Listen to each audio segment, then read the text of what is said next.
be on right now. Boom, we're on the Tru-Mon show again. Yeah, yeah. Great. Give thanks for life. We're back for another Tru-Mon show. I'm very happy to be with Arthur and Fiona and Scott again tonight. How are you guys? First? Good. Good. Yeah. Great. Well, Acknowledge your presence. I'm not alone, and that's what we have to do. Meet life with full presence and power. So we're here with full presence and power to talk about the good-hearted people, because there is so much wonderful people out there, so much good-hearted people, but that are stuck in a cage that cannot break free from that cage. That was my case. That was my case. I was in a cage for a long, long time, and then suddenly I decided to break free from that imposed. I think it's a self-imposed cage a lot, because you can break free at any moment. So they're not coming at your door to impose a cage on you.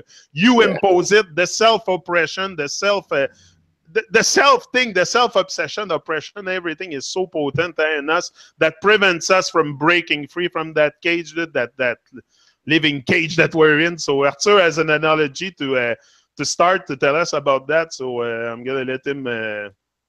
Well, we touched on these themes a little bit during these series that we've been having for the last, what is it now, 5 weeks, or how many shows we've done in the last 6 weeks, whatever. But I was talking to my daughters yesterday. I actually woke up. We had a long day out in the garden, and but I felt this weight, and I usually go through this. I go through periods where I feel this, like this heaviness around me.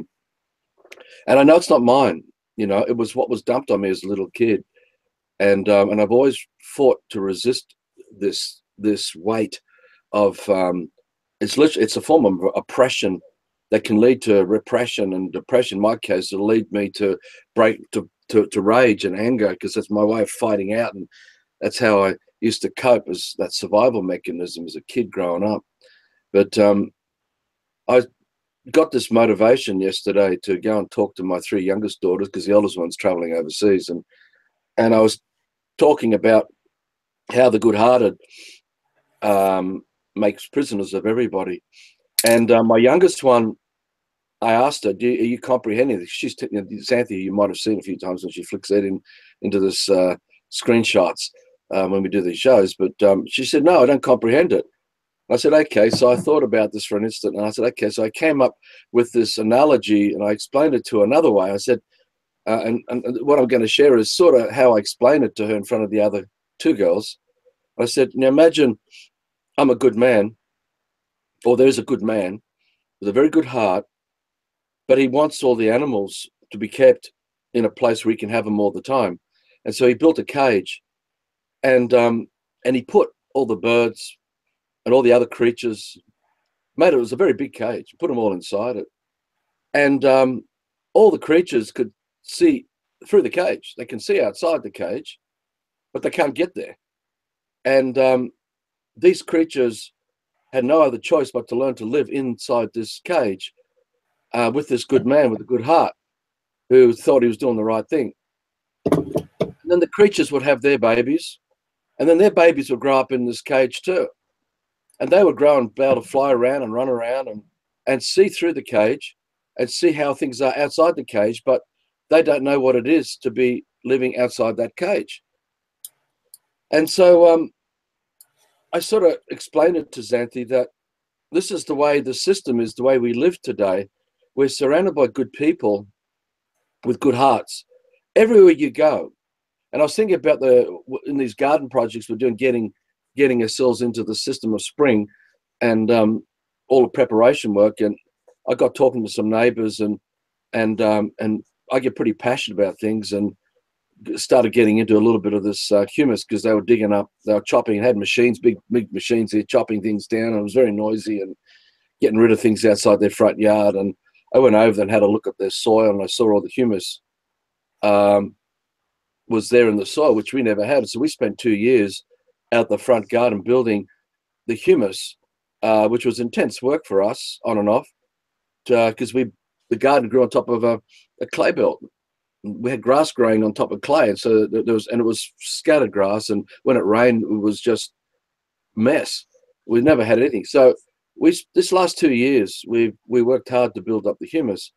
And when I went across the road, because they've been chopping down all these native trees that were planted 15 years ago by the original people who built the house across the road, I put my hand down and I could go down almost a foot, and I noticed, wow, look at the humus here.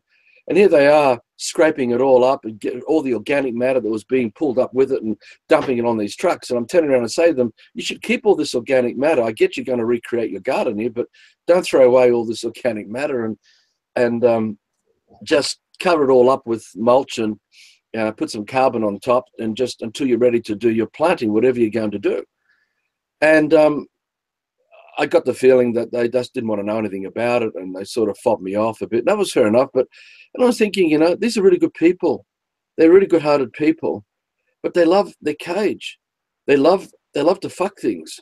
And here I've been working on waking up to realize how critical the humus is, because the humus is directly our immune system, because the humus bears all the fungi, all the bacterial-based information, and with it all the microbes.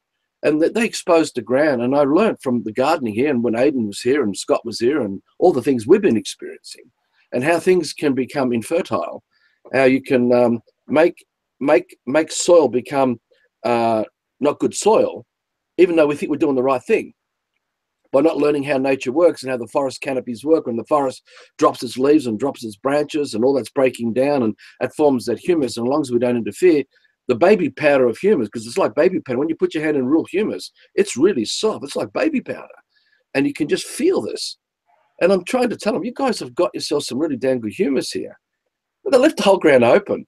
And I said, look, we're happy to help you tomorrow morning. We go to the local co-op and bring all the materials back, and we'll help you cover it all up and protect it all until you're ready to do your planting. Then you can just, put your fences up, whatever, because they want to put fences up, and you can still do all that and drop your plants in, and you still got wonderful humus that is going to help the boom of whatever you planted. I just left yesterday. I left it all open in the sun. We had a lovely sunny day. We're just sitting there all exposed.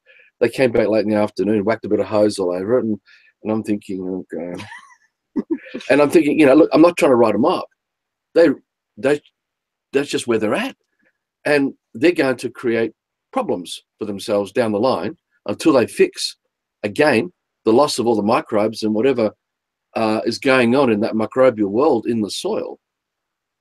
And I was talking, and this sort of leads me back to this thing I was talking to my daughters about, that you imagine there's a man who wants everyone to be slaves in the system. And originally in the system, it was an overt system. So the cage was overt. It wasn't a cage as such made by bars or anything, or invisible things. It was made by men who are soldiers, legions, and the whole administrative coming down lines from the admirals, generals down through to the lackeys of their legions. And so, like, if the Roman Empire came in and they conquered, they would have this thing called Pax Romanus, where the defeated tribe would surrender to the Romans and then learn to coexist with the Romans' domination peacefully. And we call that a Pax Romanus. And the Pax is a peace treaty, but it's not really peace. It's still, the tribe is under a war. It's a conquered tribe who live to survive the circumstances that they're in. Now, we are all in the system under a Pax Romanus today. There is everybody's in the system is in a war zone under Pax Romanus by the Freemasons, the high-level occultists, who manipulated soldiers, men, the navies, the military, and their missionaries, their botanists, scientists, surveyors, you name it, who came on the lands of all the of the tribes of man on the land, and did their mapping out of everything that needed mapping out, from the lands, their customs, etc. And then they sent in their warships and armies in to decimate these tribes. And what remained of them were then educated into a covert, invisible prison. But pre this kind of attitude, this kind of intent to create an invisible cage for the good-hearted, because all the tribes are good-hearted, all the soldiers on all sides are all good-hearted, everyone's got a good heart. They all think they're doing the right thing. And so what you have, originally, there would have been a man who dreamt to manipulate men of his tribe and women to raise up an army. Now, the army might not be carrying weapons at that point, but enough to think, God, we've got to go and deal with this other tribe who are becoming a perceived threat to them. So they may have gone in there and attacked that tribe and conquered them because they didn't want them to come and take their land one day, because they already had this kind of inculcation, this kind of suggestive stuff already put in their heads. So they're doing what they think is the right thing to do. So in conquering another tribe, they then had their own soldiers, that had their Pontius Pilate, their administrative control over what we now call Palestine, right? Back then, it was not Palestine. It would have been, I don't know what those tribes are called back then, but you would have had the Jews and all this sort of stuff that is labeled, you know, as those under the thumb of the Romans. And then you had the high priests of those cultures, Sanhedrin and all that, the Magi and all that, and they coexisted in their books, they tell us, with the Romans, right? And so I don't see this as any different, where when that system collapsed, that overt system collapsed, where the cage was no longer about military control outright, where everybody's in the Pax Romanus, it then changed to a Pax Romanus under a covert method through the invisible cages of our education, and how we're conscripted into dancing the emotions of the languages we now call English, or any alphabet language, that forms this invisible cage. And now, I was explaining this to Xanthi. I didn't go to this long-winded thing. I just sort of said, look, you imagine an invisible cage where all the creatures are trapped inside it. They can still see outside, but this cage is invisible, and they don't think they can get outside the cage. And there are animals who want to break away. They build up inside them. And I said, this is what your dad goes through. I get frustrated. I get built up, and I have this thing. I don't want to live inside this cage. And all this emotion comes up me, because I remember as a kid growing up, I rebelled and rebelled and rebelled. And want to break away. I want to break away. I want to break away from this thing, you know. And I was telling the kids, look, you haven't got a crazy dad in your life. You've got a dad who's been deeply compromised, who's had all kinds of issues because he's never been happy, never been peaceful with the shit that I've been living amongst. And it's only been in recent times that I've made sense of what really's been going on. And so I said, you imagine all these creatures like birds being brought up inside an invisible cage controlled by a man who doesn't want the creatures to come out and break away from the cage. And then they have their chicks, their lambs and ponies and all that sort of stuff, and they grow up to live inside this invisible cage. And I said, is this the right thing to do? And, you know, my Xanthi said, no, it's not. I said, well, what do you think we should be doing? He says, well, we've got to let them all out. And I says, well, what about your life inside this cage that we're in now? How do we let each other out of this, you know? And so she's contemplating on this now. She's actually, since yesterday, and I come and I just poke her for things. I said, how do we get out of this cage, honey?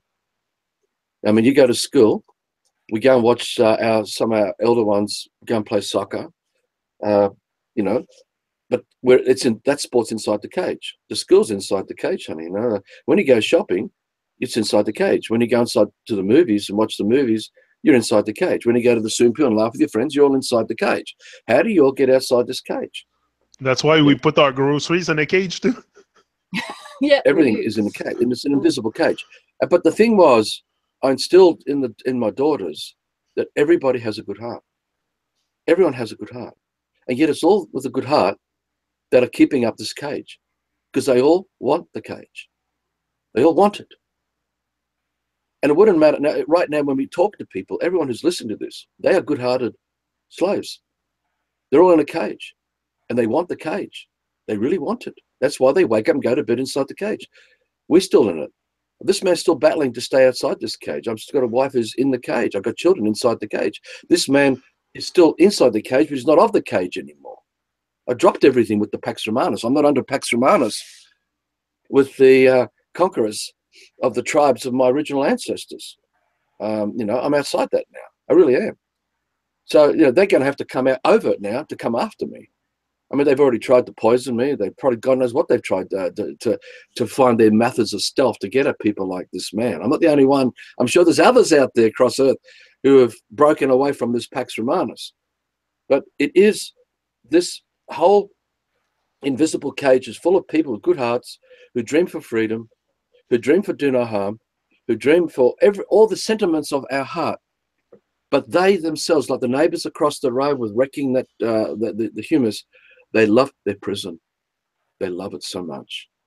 They don't know how else to be. They are the chicks that were brought up by their parents who are already trapped inside this invisible cage, and their brains are hardwired to live only inside the cage. They don't know how it is to even think outside the cage. And if someone like me comes along, just even my presence rattles their cages. Just the ambience of this man's essence presses buttons with so many people, because this man is not of Pax Romanus. This man is not in a peace treaty with the conquerors of the occultists. I have no peace treaty.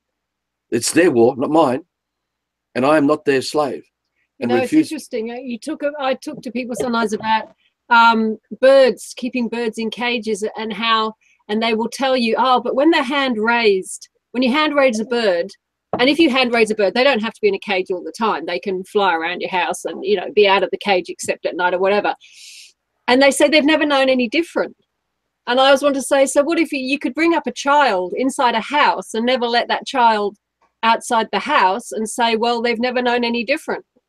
It's the same. It's that strange thing we get where we say, oh, we love an animal, but we're going to keep it imprisoned for all of its life because it won't mind, because it won't know any different. And yet you've got an earth full of men and women, most of whom have inside somewhere this discomfort with what's going on earth, and this feeling that things aren't right. So, and we've all been brought up inside that cage, but we still have that feeling that things aren't right. So how can we assume that if you bring a bird up in a cage all its life, it's not going to know, have a sense of something wrong? The same with animals kept in cages. Well, that's all the time. difference between this man and most of the brothers I've ever met in my life. This man has always fought against it. Must have been a nightmare to my mother and a nightmare to the schools, because I was always rebelling and constant rebelling, and I've always been contrary quite a lot. And I noticed that in my youngest one, Xanthi, she's very contrary too, and she seems to carry that kind of firepower that this man carries. I've had a marriage with Fiona, who has loved her cage, and she's gradually come to see the cage, and she's breaking away. When the issues happened with Macquarie Bank 11, 12 years ago, there was a fire that just amplified in the man. The fire was always there, but this man was like going to war, but it wasn't a war. It was the confrontation with the invisible cage and exposing it, and then begin to spread these insights to other brothers and sisters to get them to break out of these cages, so they don't force this man's children to remain inside this invisible cage. So this is what I was talking to my daughters about yesterday, and pointing out to them that I'm not a madman in that way. I've got a good heart just like anyone else. I just do things very differently because of the nature of the system that we're in. And everywhere I turn, I have people in a cage, and they are educated slaves, and all they dream is the cage, because the language is the cage. The language they talk keeps them as the cage. It's the fabric of the cage, and they don't have a single dream.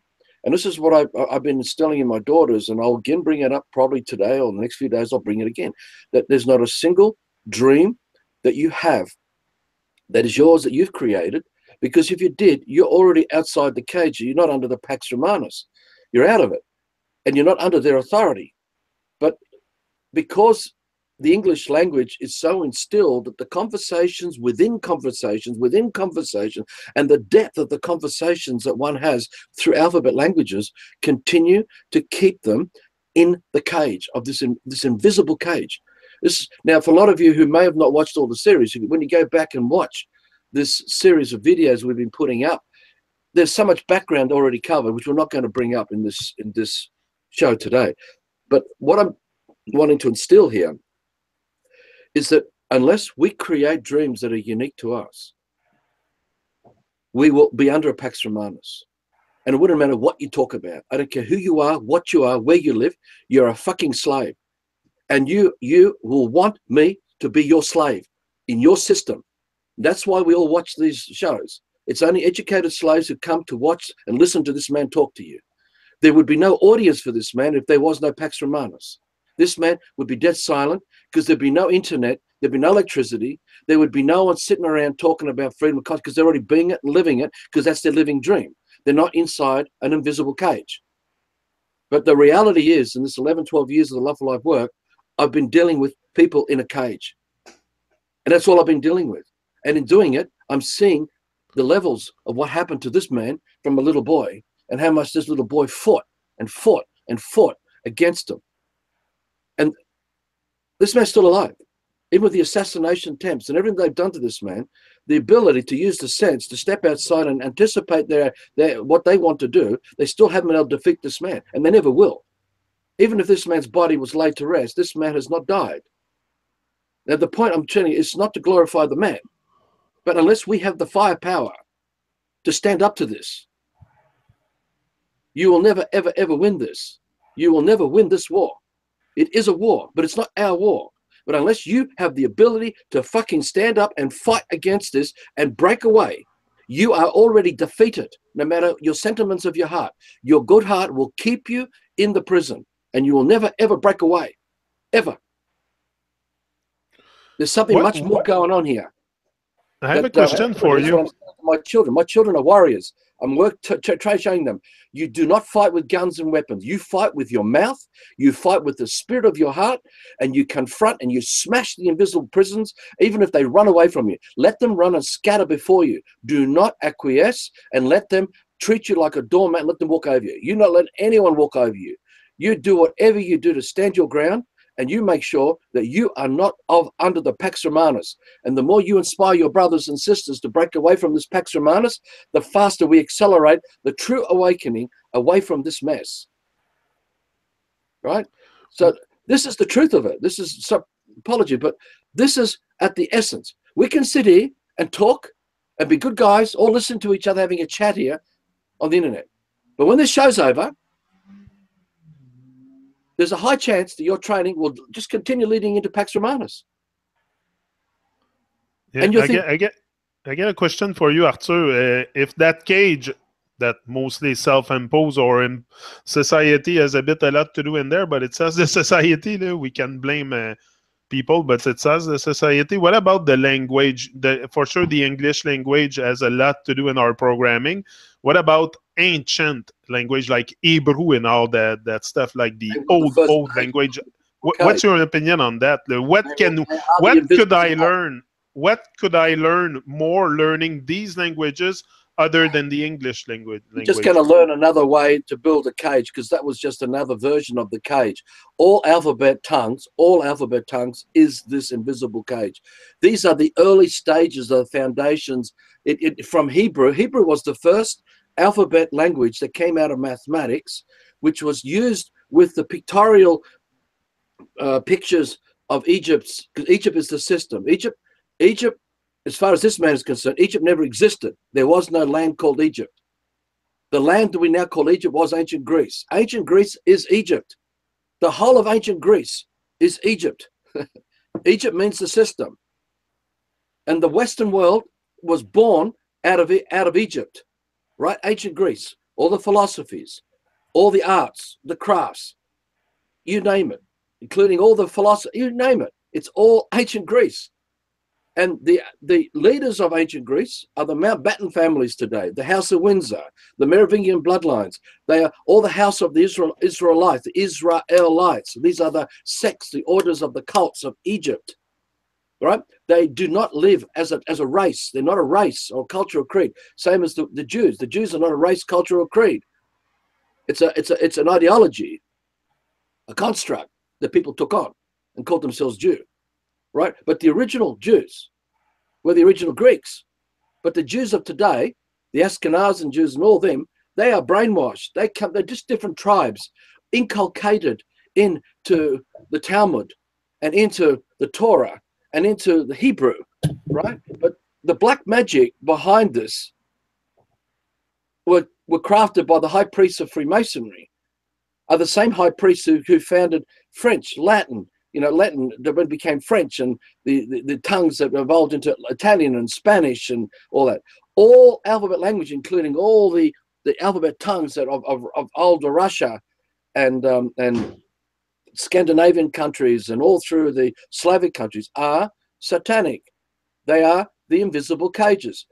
What we're looking at through, if you look through the eyes of their history, you're seeing the remains of the old overt system that was destroyed and collapsed all across Earth. All of them went down at the same time. The Incas, the Aztecs, the Mayans.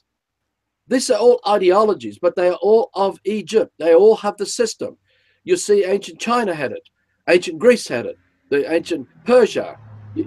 Right even under the lands now of what we now call the Pacific Ocean and the Indian Ocean and the Mediterranean are many, many, many, many satellites of Egypt, civilizations that were annihilated. Absolutely annihilated. They all went at the same time.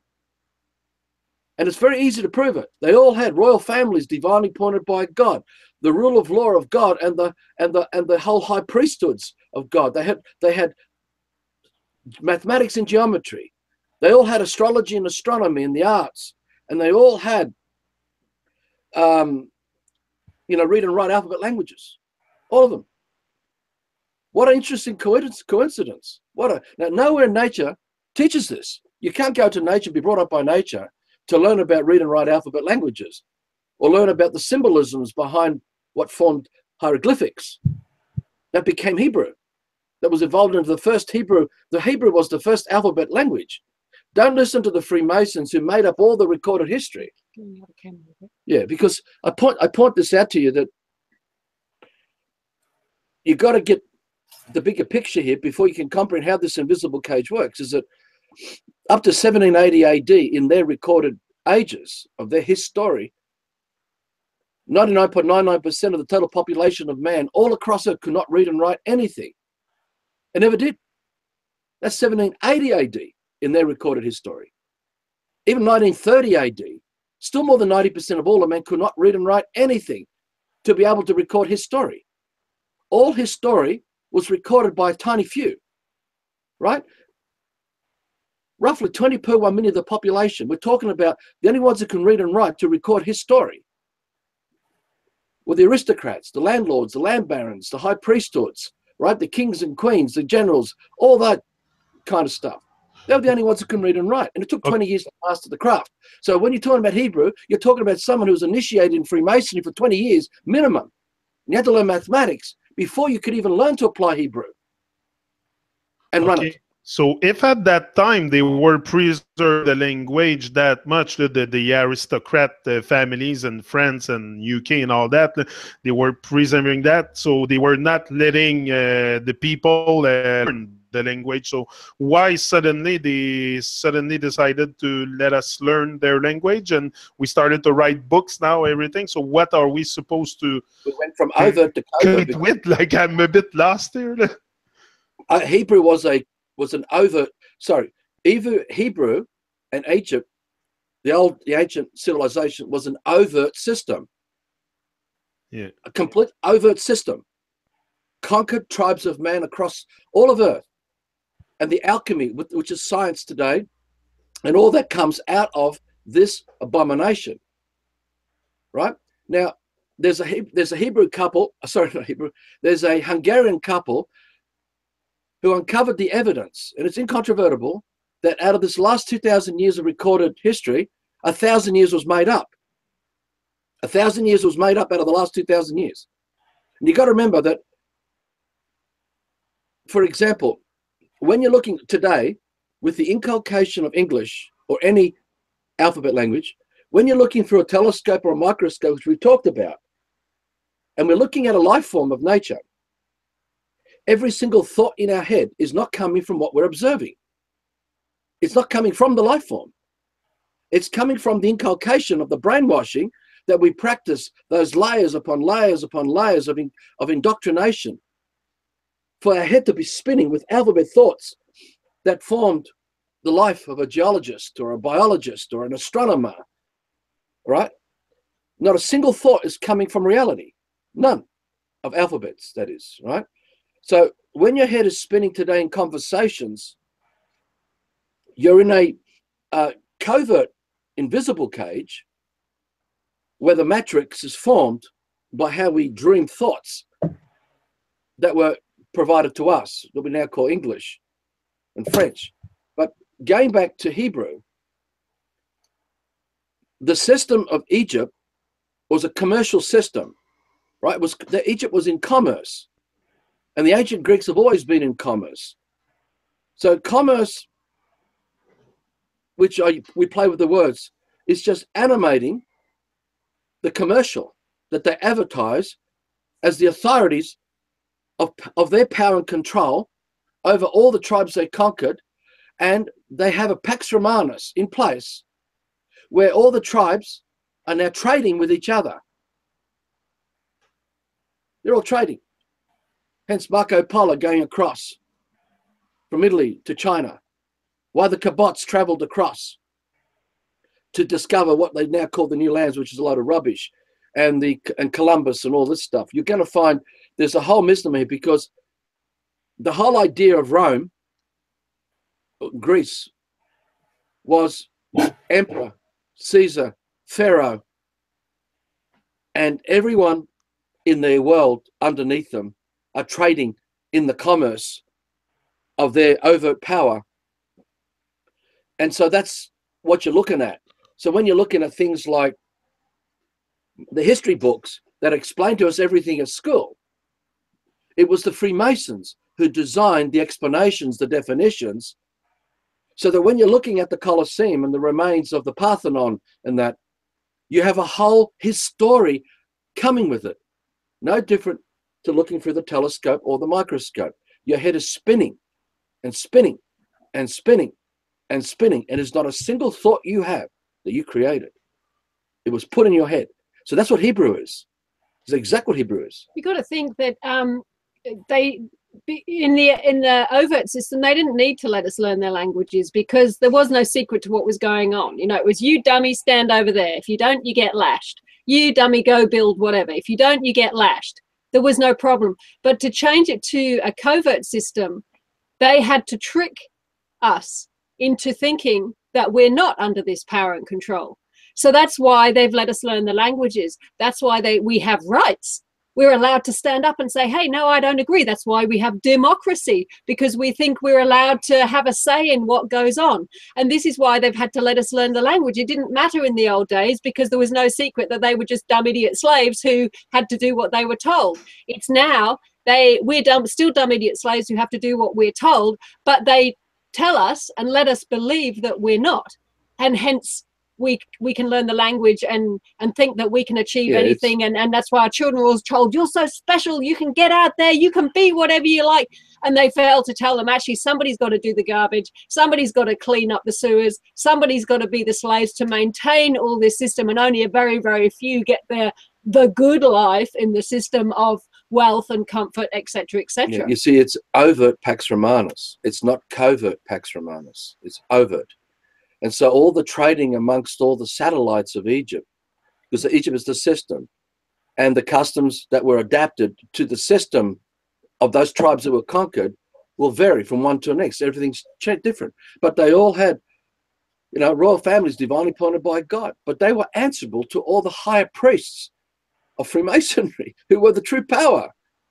So so even if you look at the Aztecs, Incas, Mayans, and you look at all these civilizations, they all had in common royal families, divinely appointed by God. You can change the word royal families to a multiple form of defined words, but they are just the authorities in power overseeing overt control under Pax Romanus, everyone who's been conquered, because all those who've been conquered are under Pax Romanus. It's a peace treaty under a war zone, under a war act. Right, which is what we have today. The Western world is a Pax Romanus. The whole of the Western world, every single country that's in the Western world, is under a Pax Romanus covertly, not overtly anymore. So what you got, the trading lines, the shipping lines, the protection of the trading routes. Then you had the rebels who didn't want to be under the Pax Romanus. You'd always have these rebels fighting. They'd come and attack the legions until eventually the Romans or the Greeks or whoever would then send in a large army to go and find these rebels and kill them all to stop interfering with their trade routes.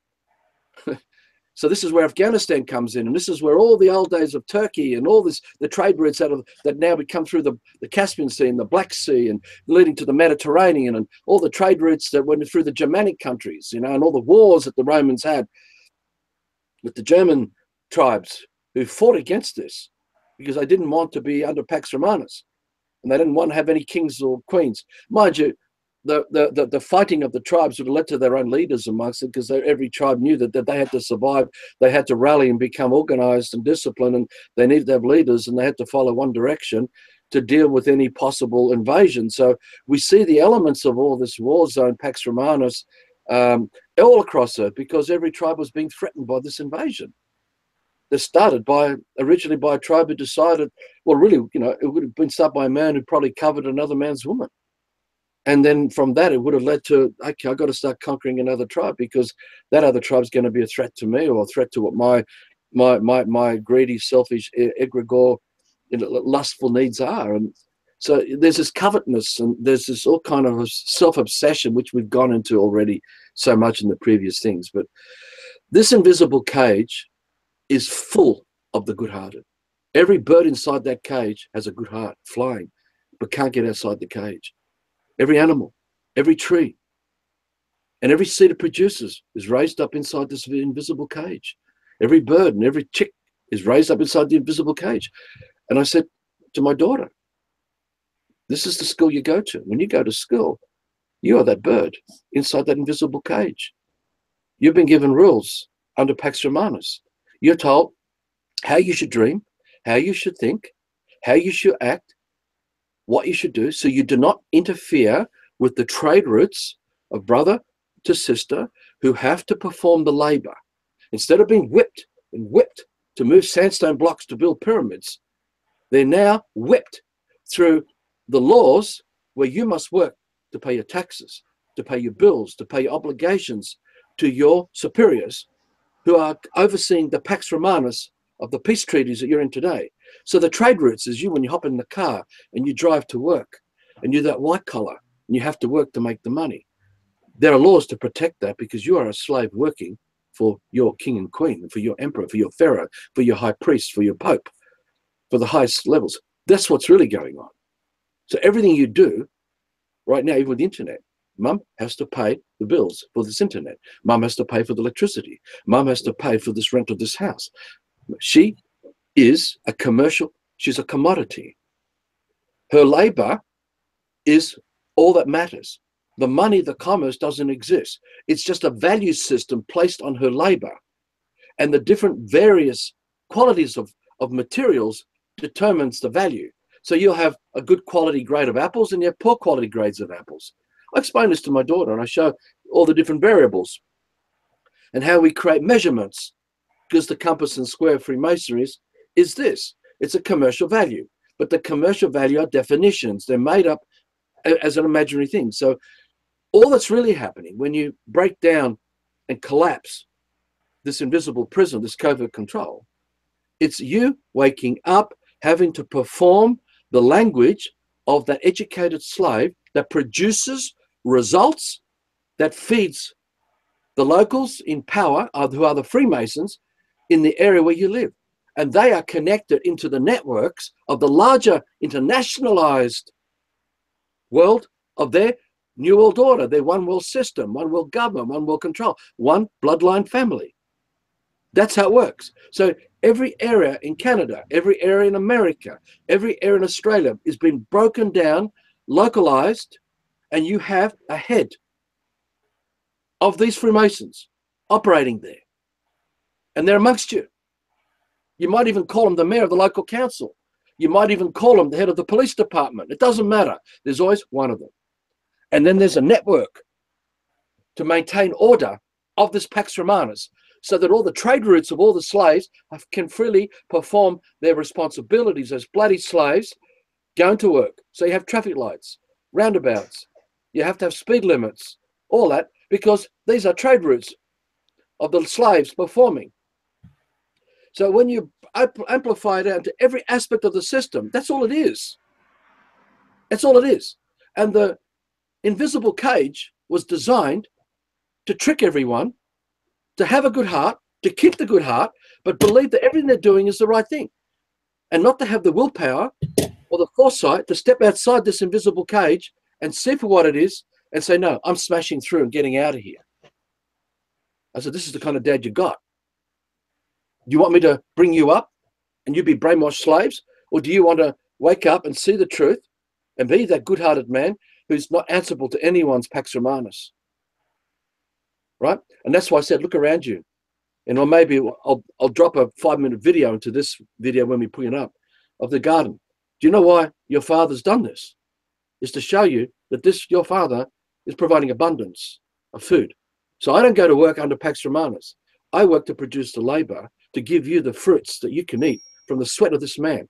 But it doesn't pay as taxes to the locals of the Freemasons. Fiona does it through her labor when she pays the rent, but not the food we produce here or the water we capture here.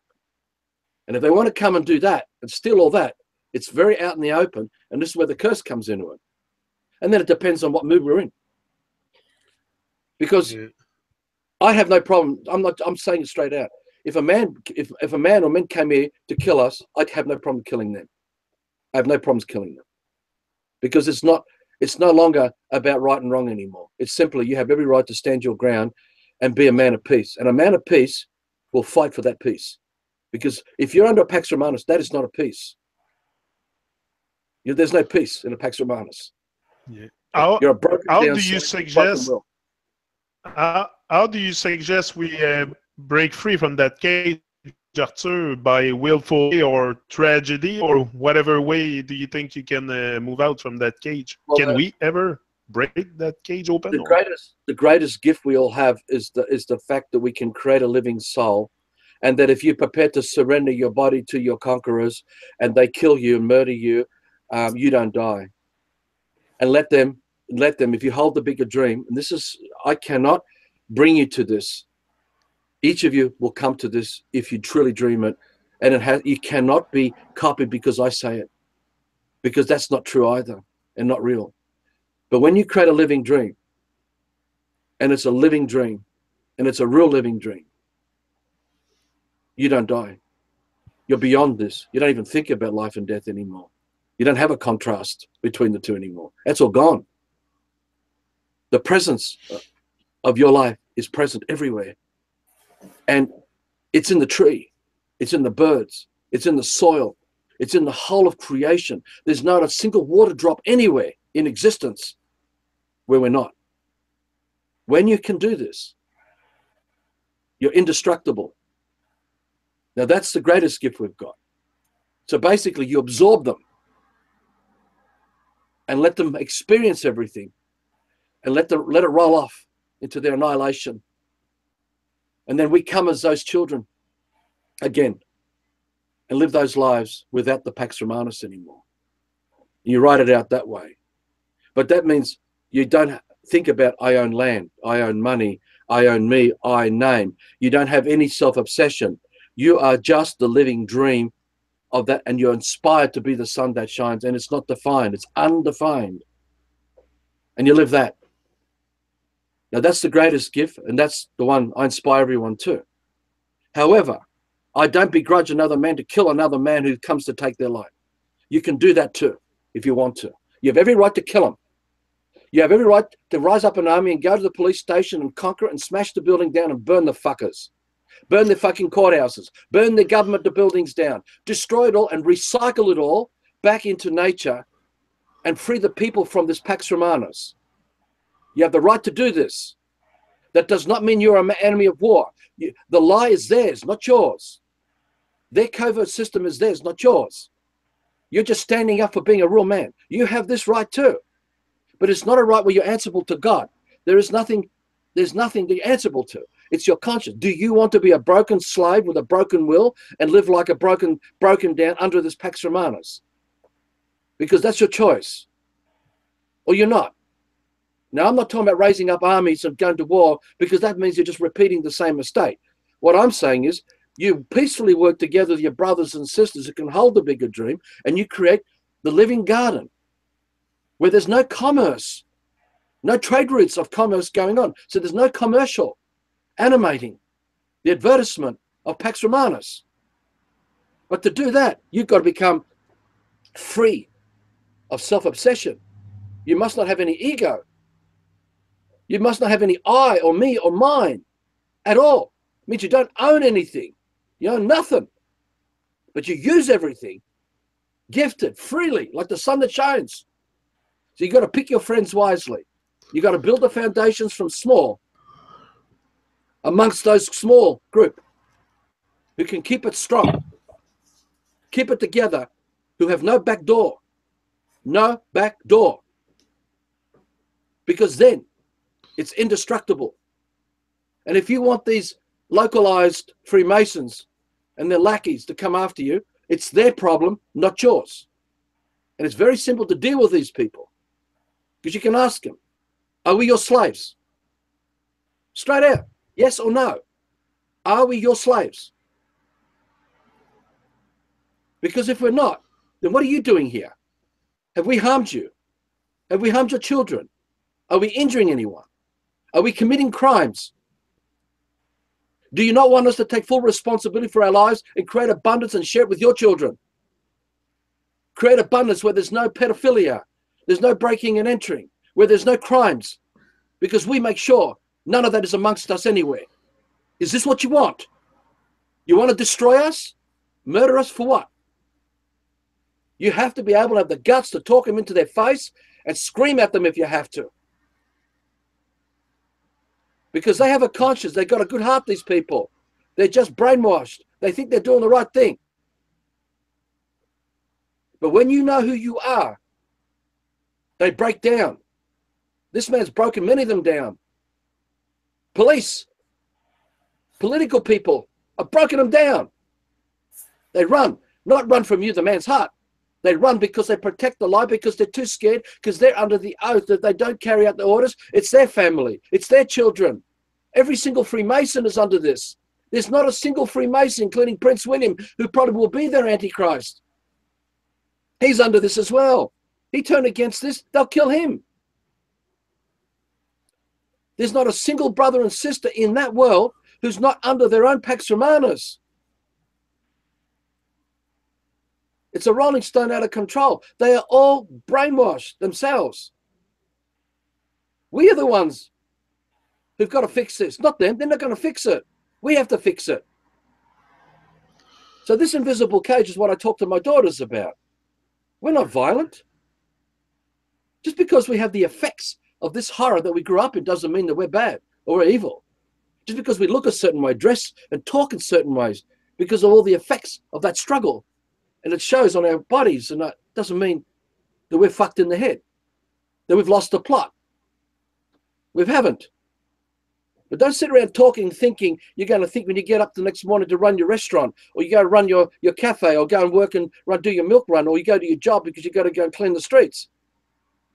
That somehow miraculously, in all of this, there's going to be a miracle, and all this will be gone, because it will not. Because if you don't wake up and fight from your heart, meaning do not let the sun be shut down. Do not sell out. And you penetrate your light everywhere. So its presence is everywhere.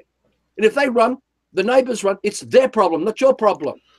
You don't have to break into their homes. You don't have to persecute them. But don't sell out. Don't give up. You've got to show the example how to live without Pax Romanus. You've got to act like a man who's not under Pax Romanus. But you need your brothers and sisters working together so that one of you is free from this. And then 2 of you, then 3 of you, then 4 of you, then 10 of you, then 100 of you. And you can do this peacefully. All the talking in the world will do nothing. You can watch this video, and then tomorrow watch another video. You'll be going to work. You'll be under Pax Romanus. Nothing's changed. That's what the last 12 years of doing this life while I work, that's what I see. You know how many brothers and sisters who still write to me about the UCC, about redemption, about some kind of, there must be a way that I can reclaim my birth certificate. And I say to them, but if you have access to this SDQ trust and you get your $1 billion, because every man has been given $1 billion or $1 million, whatever it is, doesn't matter what it is. If you create a precedence, or one of us creates a precedence, and everyone gets access to this account. Instantly overnight, everything's worthless. Because everyone's got $1 billion. Who's going to go to work? Who's going to run the machines, work the streets? Everything stops. You'll be wanting to go on your cruise with your $1 billion, but there's no cruise ship and no one working on the cruise ship. Because they're all too busy with their $1 billion. $1 billion trying to spend their $1 billion and no one can spend it. And so then we get all these people who come to us, Arthur, what's the right paperwork? And I'm thinking, oh God, this guy's on the Pax Romanus. He's trying to find a peace treaty within his Pax Romanus so he can have extra goodies while he's a good slave. He's asking me to maintain his slave status. And I said, I'm not that man for you. I'm not of that world, you know. And I tell him, there's no remedy in the system because everything in the system will keep Pax Romanus as it is, and you will maintain yourself as a broken down slave. Yeah, you're going to see many slave victories. No doubt about it. We know brothers out there are driving with no car regos, no car plates or nothing. And they're persisting. Even though they're still being harassed, they keep getting pulled over, they go through it, they get harassed. They decide that's the way it is for them. They don't go to jail, they don't pay fines, they get let go, because the next choice is go to the, you know, put them in jail, lock them up, for what? So, you know, and then especially those guys who know how to hold the bigger picture and let them have their curse, that becomes a very lethal thing to these people. So running around, it's a mental genocide out there. Let's put it, let's call it for what it is. It's a mental genocide. The mental genocide is the fact that we believe in what we were told, everything that defined the life we're now living, and yet the whole thing is fake. It's an invisible man trapped inside an invisible cage, believing that all of it is real, and none of it is real at all. So, you know, what I'm getting at is that there is no paperwork. The UCC is a fraud. You're going to have heaps and heaps of intel operatives all over the place telling you how to think about freedom, and they'll provide you with paperwork. But when you use paperwork, who are in the Pax Romanus are you asking? Because you're talking to a slave master. So no matter what piece of paper you're going to scribble, no matter what is that story, which particular slave master are you writing to? You can call them a government authority, government agency, a department. Who? You're admitting you are still a broken down slave under Pax Romanus, and you're asking them to improve your slave status. You want them to give you better conditions. You want to change the prison cell from grey to pink, and you have some little bells and whistles inside there and lovely little toys and things just to keep you enchanted like a little baby in a crib. Please improve my conditions. Please keep me distracted. But there's no remedy in this. You're maintaining the slave status system. And all it is self-obsession. I want better conditions for me. I want better conditions for my family. Meaning I still want to climb above the pile of broken down men and women who created the mountain of fucking shit for you to have your piece of paper you're going to serve on your Pax Romana slave master to give you a bit better conditions.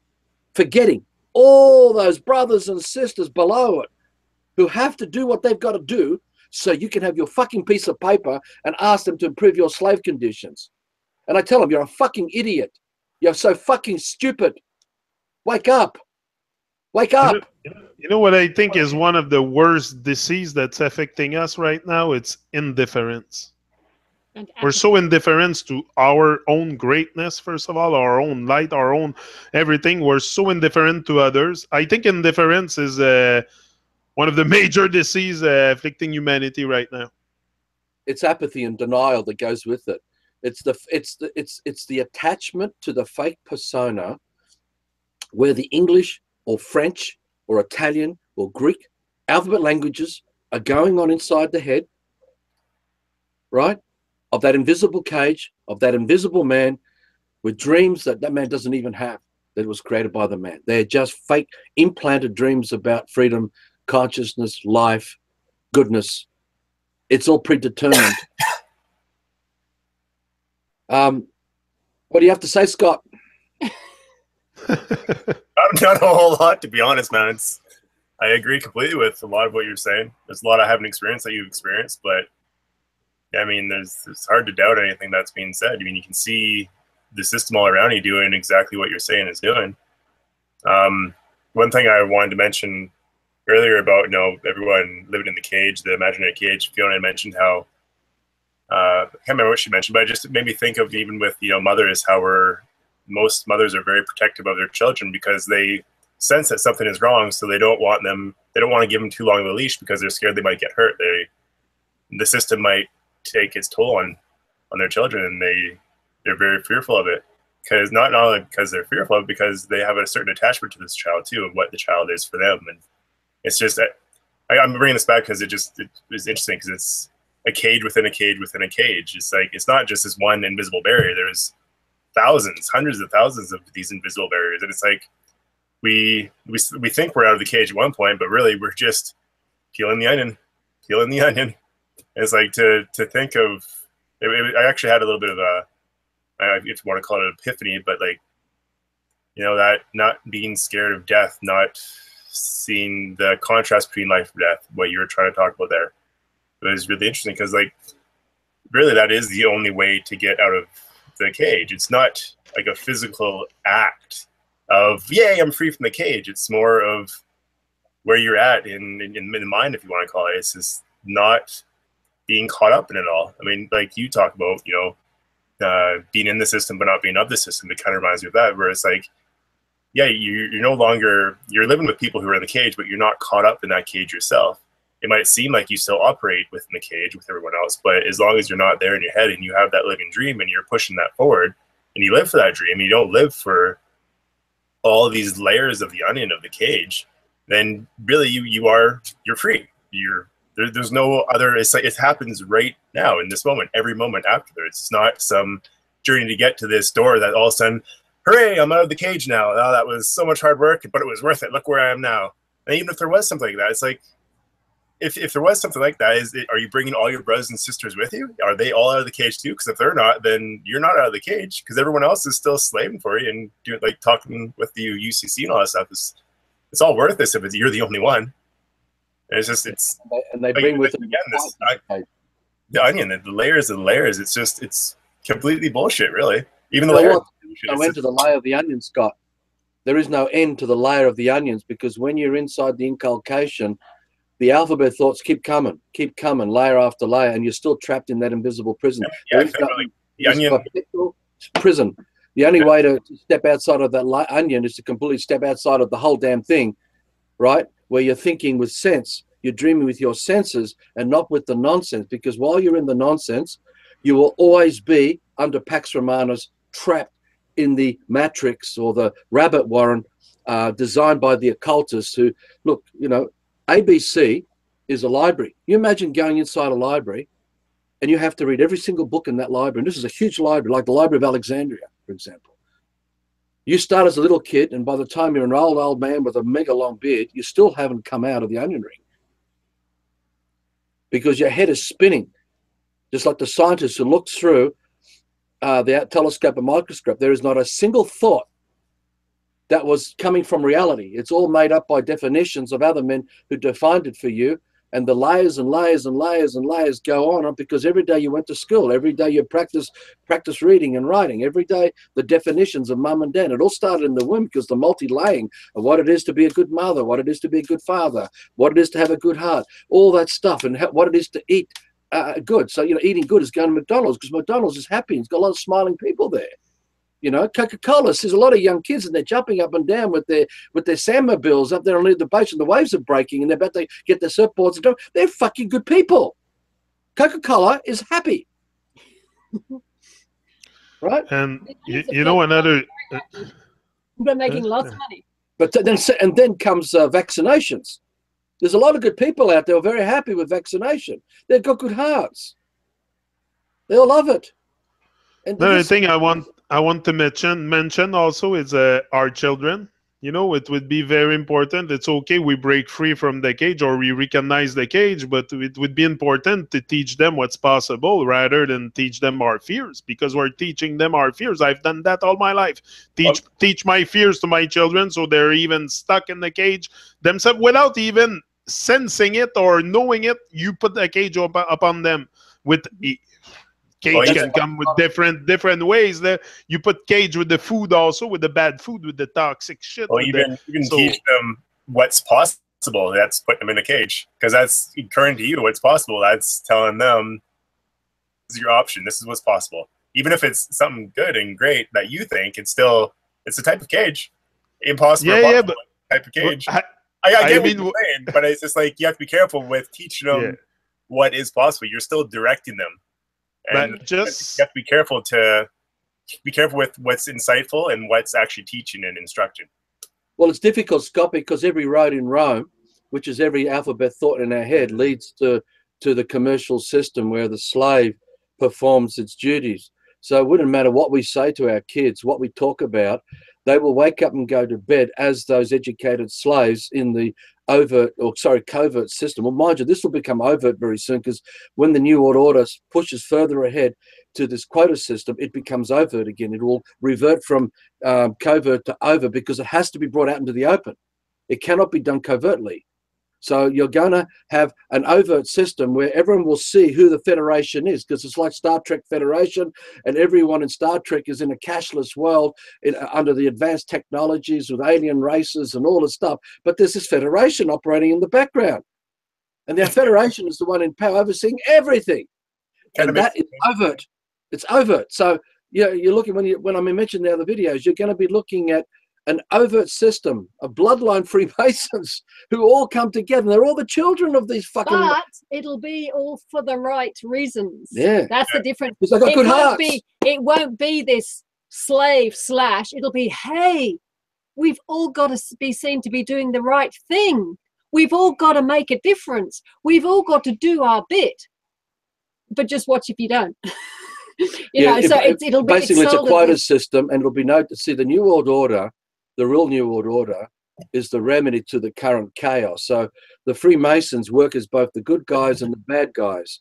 So when you're talking about, children setting an example, you've got to see the bigger picture, the psyops here at practice, because we will act as the good guys with the good heart that keep the commercial commodities of our children performing in the system as the educated slaves. So, and that's what they see when they go to school. They see the roads before them, and they see all the traffic routes of their brain thinking, because they have to think about a career.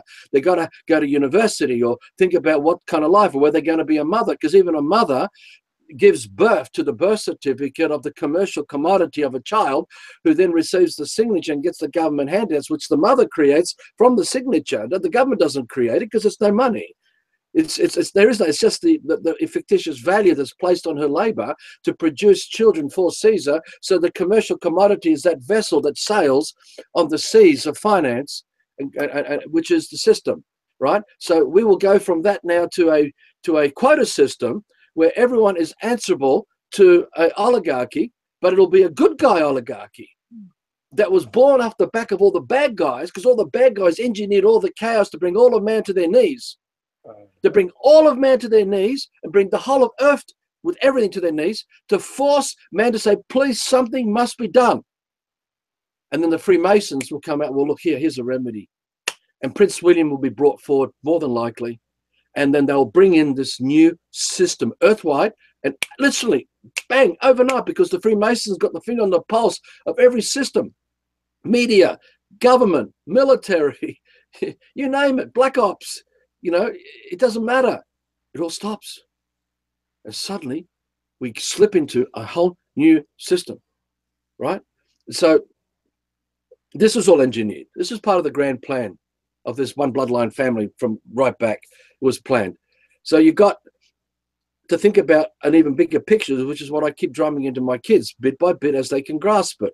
And why I talk about this invisible cage, because the invisible cage is your acquiescence and compliance to perform as a commercial vessel on the seas of their world, in their world. You're both in their world and of their world, and everything you do is this slave, educated slave.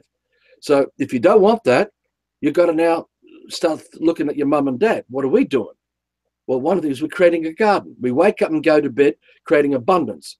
We try and spy on brothers and sisters so the garden will spread. And as the garden spreads, the fences break down, and more brothers and sisters are creating a food forest of abundance.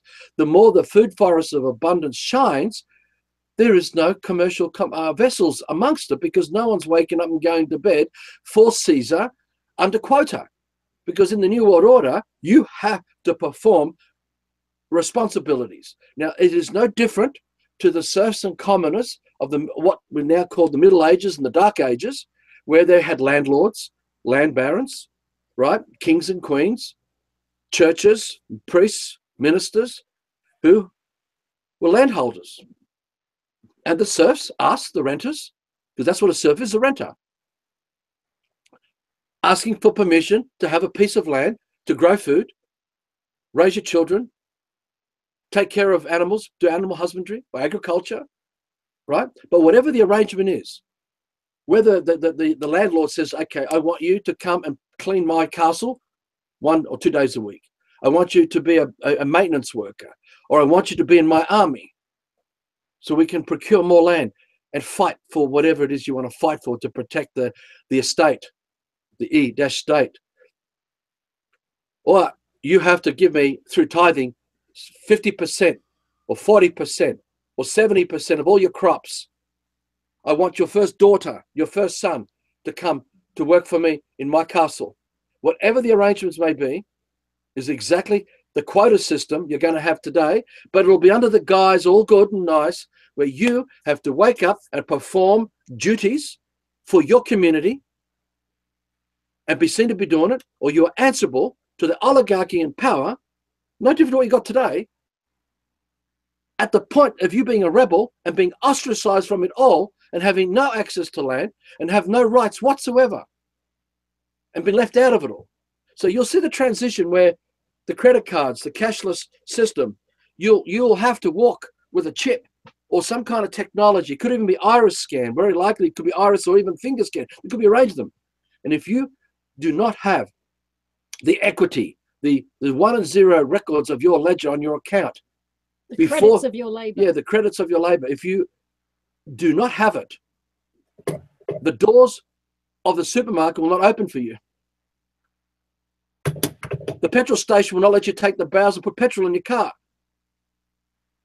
And on it goes like this. You'll be denied. And then from that, the gradualism of the ostracization increases. Right? Now, the other thing they've been doing, and this is a fact, the FEMA situation in America, the FEMA camps, is nothing compared to what we're seeing all over Earth, because all the new football stadiums, all the new all the light rail systems or main railway systems that ties in with the football stadiums and other stadiums are the detention camps. As they bring in these curfews under the police states and military war and all these other things that will unfold, because they have to do it. They've got to create such chaos. They already got the names of everyone they've targeted, that they must go under this nightmare of, imagine a fog or dust storm, and no one can really see what's going on. They send all their lackeys in to pick up everyone, just like they did in the stories of the Germans and the Jews, and putting them on the trains and sending them to their detention camps. The same thing will happen. Everyone who's been targeted has been marked. It's already been marked. And they keep looking for it. That's what the whole purpose of the internet is. It's one of the greatest forms of intel, to listen and find those who need to be marked, to be detained. And they have already got in place the networks to come after you, after us, in every area, right? Because they're all good-hearted people too, all doing the right thing. So you're going to find that there will be a mass culling if we let them get away with this. And the population of man will be reduced to 500 million, probably less, could even be down to 300 million. And Africa and Australia will become playgrounds for the rich. That's one thing. That's one thing. They are planning on reducing the population. You cannot deny that. Come on, everybody can agree with that. Just look at the poison around us. We are all doing it. I'm just saying, if you look at Hollywood, you can see where they're currently training that thought into people. All the movies that are coming out right now are directed towards everything that we're talking about. And in a way, they're using that to make it look like it's fantasy and it's all, you just watching too many movies. It's all movies. There's nothing true about that.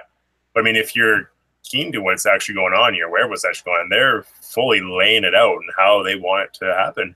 A few different options too. Because the invisible cage is fantasy. So the whole of Hollywood is feeding the invisible cage of all those trapped to the fantasy of this fake dream world.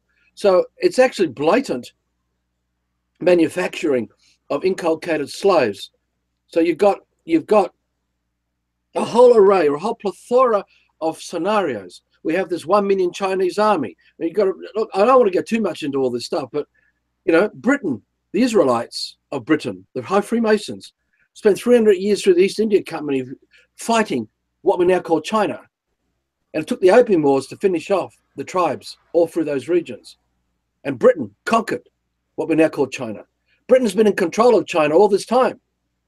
Same with America. Britain is in control of America, has always been in control of America. Britain is in control of Europe. Britain's in control of Australia, all the Commonwealth countries. Britain's even in control of Russia to a point, right? Because of the Bolshevik Revolution, when Trotsky and Lenin, all that were funded out of Wall Street by British money players, detained by the Canadian government en route back to Europe via Austria, back here through, I don't remember, it was through whatever means it was to get it back into Russia to fund the first Bolshevik Revolution, which they were beaten to bring down the royal Tsar families, right? But the second attempt, they won it, right? This is Britain, but it's not British as the British people. It's the Freemasons. It's this one bloodline family who act as British, who act as Jews, who act as Greek, who act as Italian, who act as Canadians, who act as punk rockers, who act as actors and fashionistas, who act as business people, the Richard Bransons, who act as the good guys like David Icke. They're all in on it. They all come from this fucking family. They're all in on it. It's a scam. Blatant. But when you see in Canada, you see Pierre Elliott Trudeau, and then you see his son, Justin Trudeau, Prime Minister. Like, what the heck is this? You can tell it's all frame, it's all organized. Come on, we don't elect, we don't say nothing. It's no selection there. We just elect. So they decide everything. They decide who to put in place in which country, where. Let's correct this. Everyone's under Pax Romanus, where they've accepted the education that forms the marionette of the slave who does everything in the slave system. So they feed you with the fantasy to keep you in the fantasy. So all this annihilation has been done by all the good-hearted men and women who wake up and go to bed as those slaves under Pax Romanus. We're doing it. They're not doing it. They're not doing it at all. We're doing it. They just give us the information for us to carry it out. But we do all the dirty work. We are their soldiers. We are their navy. We're their labor force. I mean, the promise of sending all the tribes out of Europe to Australia, to this promised land they called Australia just over supposed 200 years ago, right? And we had educated slaves or non-educated slaves. They came as the Chinese, the Greeks, the Italians, the Irish, the British, you name it, the Welsh. They came here. And what did they do? They were promised under the Pax Romanus of this land which was conquered to defeat all the man on the land on this land. What did they do? They started building the roads. They started building the railways. They started building all the telecommunication systems. They started building the lighthouses. They started building all the ports and the harbors, all the central information networks which we now call Central Railway, and shipping terminals. They built everything. They built, but there's nothing that our ancestors didn't build. But when the infrastructure was set up, the middle class that grew out of this has now been attacked. So we don't have a middle class now either, because all that has been destroyed, because once they built all that, they all had to be returned back as those serfs and commoners under the landlords and land barons who are in control of all the infrastructure of now what we call Sydney or New South Wales. Right? Local. Everyone's living local. Local, all across Earth. And they're all under an internationalized one world system. And everyone worked to build it. was all fucking slaves, all of us fucking slaves doing this. We're still doing it, and we're still doing it, and we're all bringing the new order in because we're fucking doing it. We don't see it because we don't see how the invisible cage works. Yeah, because we talk about one love and all that shit. Exactly. There's no one love.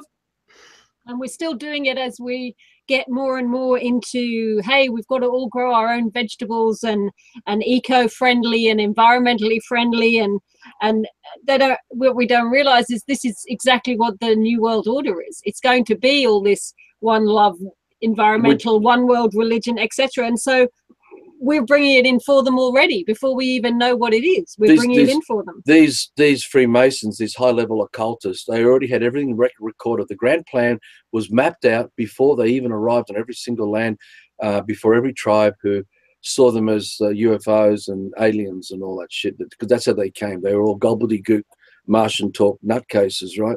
So you find that it's this commercial channels where the roots all lead back to Rome or Greece, and everyone is answerable to the high-level occultists who act as Pope, who act as King and Queen of England, King and Queen of Belgium, King and Queen of the Netherlands, King and Queen of Greece, King and Queen of Spain and France, or act as the president and the prime ministers, who act as dictators, right? You know, it doesn't matter where. Everything has been brought down by invasion, re-education, reorganization of administration, right? That's what happened to Cambodia after Pol Pot and the CIA and all that stuff. Now we have this whole new blossoming educated Cambodians, all came out of the forests, all educated. So, you know, we're doing it, guys. We're doing it all. And the remedy... If there's a president in the United States, means it's a corporation, so it's not even a country. Exactly. But it is a commercial... You see, because the grand plan, the reason why it's a private corporation is because it is Pax Romanus. It's basically every single man must work for Caesar. So they live their life generating labor, resources from their labor for their contribution of that tithing to Caesar. Now, you don't have to call it, Caesar's going to be Prince William. But the point is, you know, and everyone will be answerable to Prince William. And this has already been set up. The Pope will answer to Prince William. All of them will. He'll be the superpower. But he's still answerable to the bloodlines, his intimate network bloodlines. And if he steps out of line, gone. And the next one will take his place. The next one will take his place. Right? We, those of us, we have to set the example how to live without Pax Romanus. We have to use their information highways. Use it. But you got to sell your home. You got to give it up. You got to give up your land that you own. You got to give it all up and bring in place brothers and sisters who are committed to live without Pax Romanus, which means you've got to learn how to set up a mudroom and make sure everyone learns how to become egoless and not self-centered. So no one ever wakes up and goes to bed thinking about what's in it for me, what's best for me, what's best for my children, what's best, because none of this goes on anymore. We don't think like this anymore. Because it's not about me, I, mine, because we already got everything. We already are the trees. We already are all the land. We're everything. So why would we fucking want to covet it? Then it's just a matter of letting it shine freely. Because a man who's conscious would never want to covet another man or deny another man's freedom, because there's no invisible cage to close another man under, inside. Right? So the presumption that is the doubt and uncertainty that forms the Pax Romanus brainwashed slave is what has to be smashed. So it's not a war as we were taking up weapons and become another revolution. This kingdom is a peaceful, non-violent revolution. We don't go to war with weapons in terms of armies. We use our passion, we use our tongue, and we use our bodies, and we're producers of creativity. And everything we create, we do not own. We own nothing. And when we fix this, and then we can produce children who can be brought up by nature with no one training them anymore, brainwashing them, then we will start to return back to how things were, where every man was free, no man was under another man, right? But until we've built these bridges that we talked about in last week's show, We've got to build these bridges, work with those leaders who are going to be involved with each bridge to get all the brothers to go across this bridge and then burn the bridge and then make sure to destroy everything so no man is underneath another man for anything. And that every man is a peaceful man, not under Pax Romanus. Then we have paradise. And we're back to where we were before all this shit started. So we've got to get rid of this invisible cage. And that's what I've been showing to my daughters and my youngest one, you know. And her eyes started really lighting up yesterday when I showed her how this invisible cage was keeping all these animals inside. And I said, you know, and I was telling her, do you want to set them free? What you do now? And I remember she said something like, I want to go there now and just break that cage. I want to let them out now. You know, and I said, good. You don't lose that. You keep that spirit, girl. You keep it going. That's it. Keep the spirit alive. If I was telling her, if they take me out, if this man's body go, you don't give up. And you don't give up. You don't give up. And you don't give up. Because Babylon can kill what can never die. Just remember the most important thing. We're meant to create unique original dreams because it's there where our soul is. And if we don't create unique original dreams through our senses, there is no soul there. Everything is a lie, and everything you're thinking is that slave inside Pax Romanus, under Pax Romanus. You're in the consciousness of Pax Romanus. Or you're in the conscious under that Pax Romanus. You're in the freedom under that Pax Romanus. You're in the peace under that fucking Pax Romanus. You're in the New World Order. So like he was saying, Scott, breaking free from that cage is pretty much also freeing your mind. Free your mind from all the nonsense and the bad vibes and it's letting the evil stuff. Stay far from Babylon evil. It's just letting go, man. Letting go of everything. Yeah. That possession, right? You don't own anything. It's just letting go. But having a passion is practicing right now is just letting go. Like even right now, there's a lot of pressure from my family to find a wife and have kids, have a family, start this, do this, and this. Is like I'm constantly keeping myself aware of not getting sucked into that because that's just me wanting to attach on to some dream that someone else has dreamt for me, so I can go live in it, which is just the cage, right? And I'm learning. What's wrong with producing a few commercial vessels, Scott? What's that? What's wrong with producing a few commercial vessels for your mother? Well, she wants it for her own self-obsession, obviously, but it's just interesting just being aware of all this stuff and like the whole owning of land. When I first came out to Australia, that was kind of on my mind. Oh, wouldn't it be nice if I could own a piece of land because that would solve everything. It's just like the more and more I see it, it's just, this possession is what helps us or makes us create this cage. The cage doesn't really exist, but as soon as we start possessing things, we build up around us, and all of a sudden we start being aware of this and thinking that we need to peel away from this cage, but really it doesn't exist anywhere. It's not a real thing. It's just our need to hold on to something and to be, because really we're just scared. We doubt ourselves.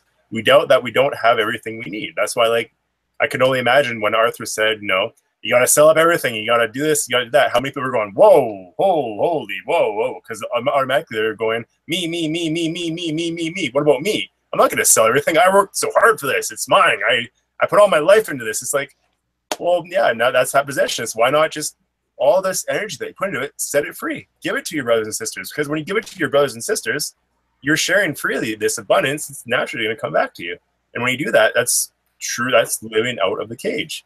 That's completely obliterating the cage because you're not owning it anymore. You're not possessing it anymore. You're not making it real. You're not dancing for it anymore. And that's all it is. Like, there's no peeling of the layers. There's no peeling of the onion. Like Arthur said, there's no onion. None of that's, it's all bullshit. It's just us fucking dancing and make-believing. But as soon as we let go of it, all of a sudden it's not there anymore. Oh, fancy that. Another thing we have to let go, and that's the case of many people. We're in a cage because of credit card, bills, and shit like that. Expenses. We buy stuff we don't need. We're stuck in a cage because of our expenses and all the stuff we buy that we don't need. That puts us in a cage. The credit cards and all that shit. It's terrible. Me, I don't know how people can sleep at night with that. I minimize my consumerism, my consumption. I buy what I need, not what I want. People buy too much stuff, I think, and they go in debt, and that can keep them in a cage. Another cage that. That is all still the same cage of self-obsession, because, you know, that's what has that. I need this. I want this. I want this. I want this. Whereas you know, if we did all get together and actually make the commitment to work together, that's when we can move away from all that. It's singly and alone in our little isolated cells that we can't exist without paying the bills and everything. But as we move, if we move together and support each other unselfishly, then that's when you get more and more people who can actually step away from the bills. But they're really productive because they're producing the food while others keep paying the bills. And in the end, that's how we free each other. So we can't free ourselves. We can't free who we are. We have to free everyone around us. But in doing that, you're free. So the thing is that behind the church is the system. Behind the synagogue is the system, right? Behind the mosque is the system. Behind the New Age is auditoriums is the system. Behind flat earth is the system. Behind everything that's become a revolution or a movement, right, is the system. The system is the commercial commodities of brainwashed, educated slaves performing as the vessels on those trade routes that is going to work coming home. Because every commercial vessel has an address, has a number with a house, right, or a flat or an apartment or a bus stop. Doesn't matter where they sleep. And while we're running around in flat earth, you are an educated slave performing in Caesar's world as a commercial commodity. So you're distracted. The same when you wake up and go to bed with Christianity and you're Jesus and you're Messiah. You are a commercial vessel marked as that entity who performs commercial duties for Caesar under the laws of Pax, under the Pax Romanus with all its laws. That's why you pay taxes. That's why you pay bills and fees. That's why you're answerable to the police. That's why you abide by the rules and regulations of driver's licenses and car registrations and passports and Medicare and government handouts. And you have these people in your life. Why you give up your children and send your children to them, to strangers who brainwash them for you. And why you're so fucking busy, you haven't got time for even to raise your own children because you've got to keep your roof over your head. You've got your lifestyle and you've got to keep your fashion statement. You're looking your appearance right. Now, all this self-obsession. The remedy is not being trapped inside the onion ring of flat earth or Christianity or any of them, because all the Christians who are saved are fucking commercial entities right now, trapped, supporting Caesar's will, and they're bringing up all their children to be in the system, and they will easily adapt to the New World Order because they don't know anything else. They don't have any dreams to think anything else outside of it. They don't have a single dream that they've created that's unique to them. They're commercial commodities, right? So the commercial commodity, or the animation of the commercial commodity that we advertise, is just a dream of another man that we took on, and we act out that dream. So we're giving our energy, our life energy, to another dream that brings us under another man who gains all the power while we perform that man's dream for that man, that man invented. And that's what the crown is. And everything comes out of the crown. This was all in their books where they brought this grand plan to now what we call Australia. And everything that's happened, what they brought to Canada, or brought to America, and what we now call every country in Europe.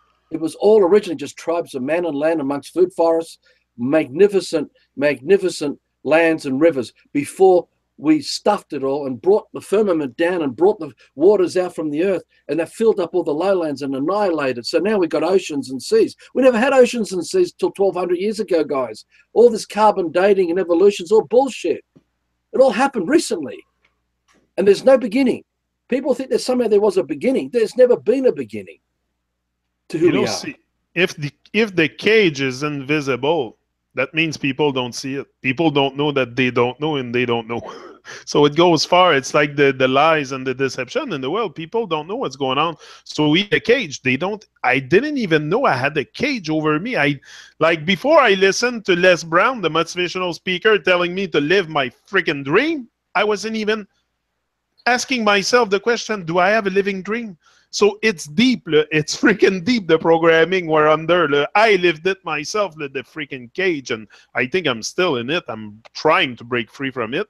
This is an exercise that I give myself, a tool that I give myself, YouTube, to speak my mind, to, gain strength also. And just express the power. You know, it's not to reclaim it. I have power. I have all that's necessary to face life. I shouldn't be scared. I shouldn't be, you know, but that's what it is with the fear, the cage, and all this. Then we end up freaking dying with our song still inside. Isn't it freaking sad? Our whole life. We have one life to live. One life to live. And we're going to die with our song still inside because we're in fear. We're in a cage and we don't even see the cage. That's the thing. So how do we bring people to see that? I think it's just shining your light by example. You know, you change the world by example, not by opinion. So just our example here tonight should wake up some souls.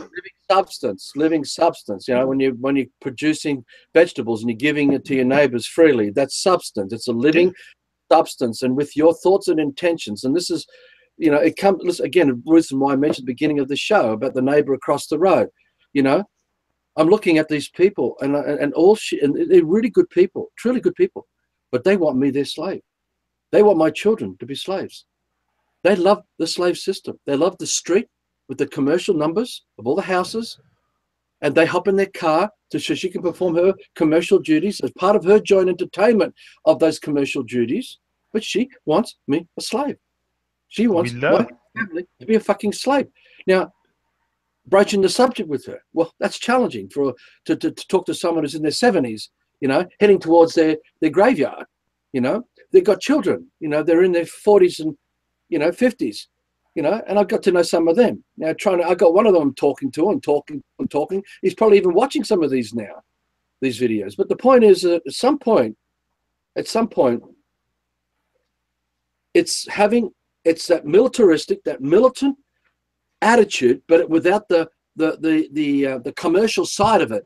So we don't come as an act of war against a brother.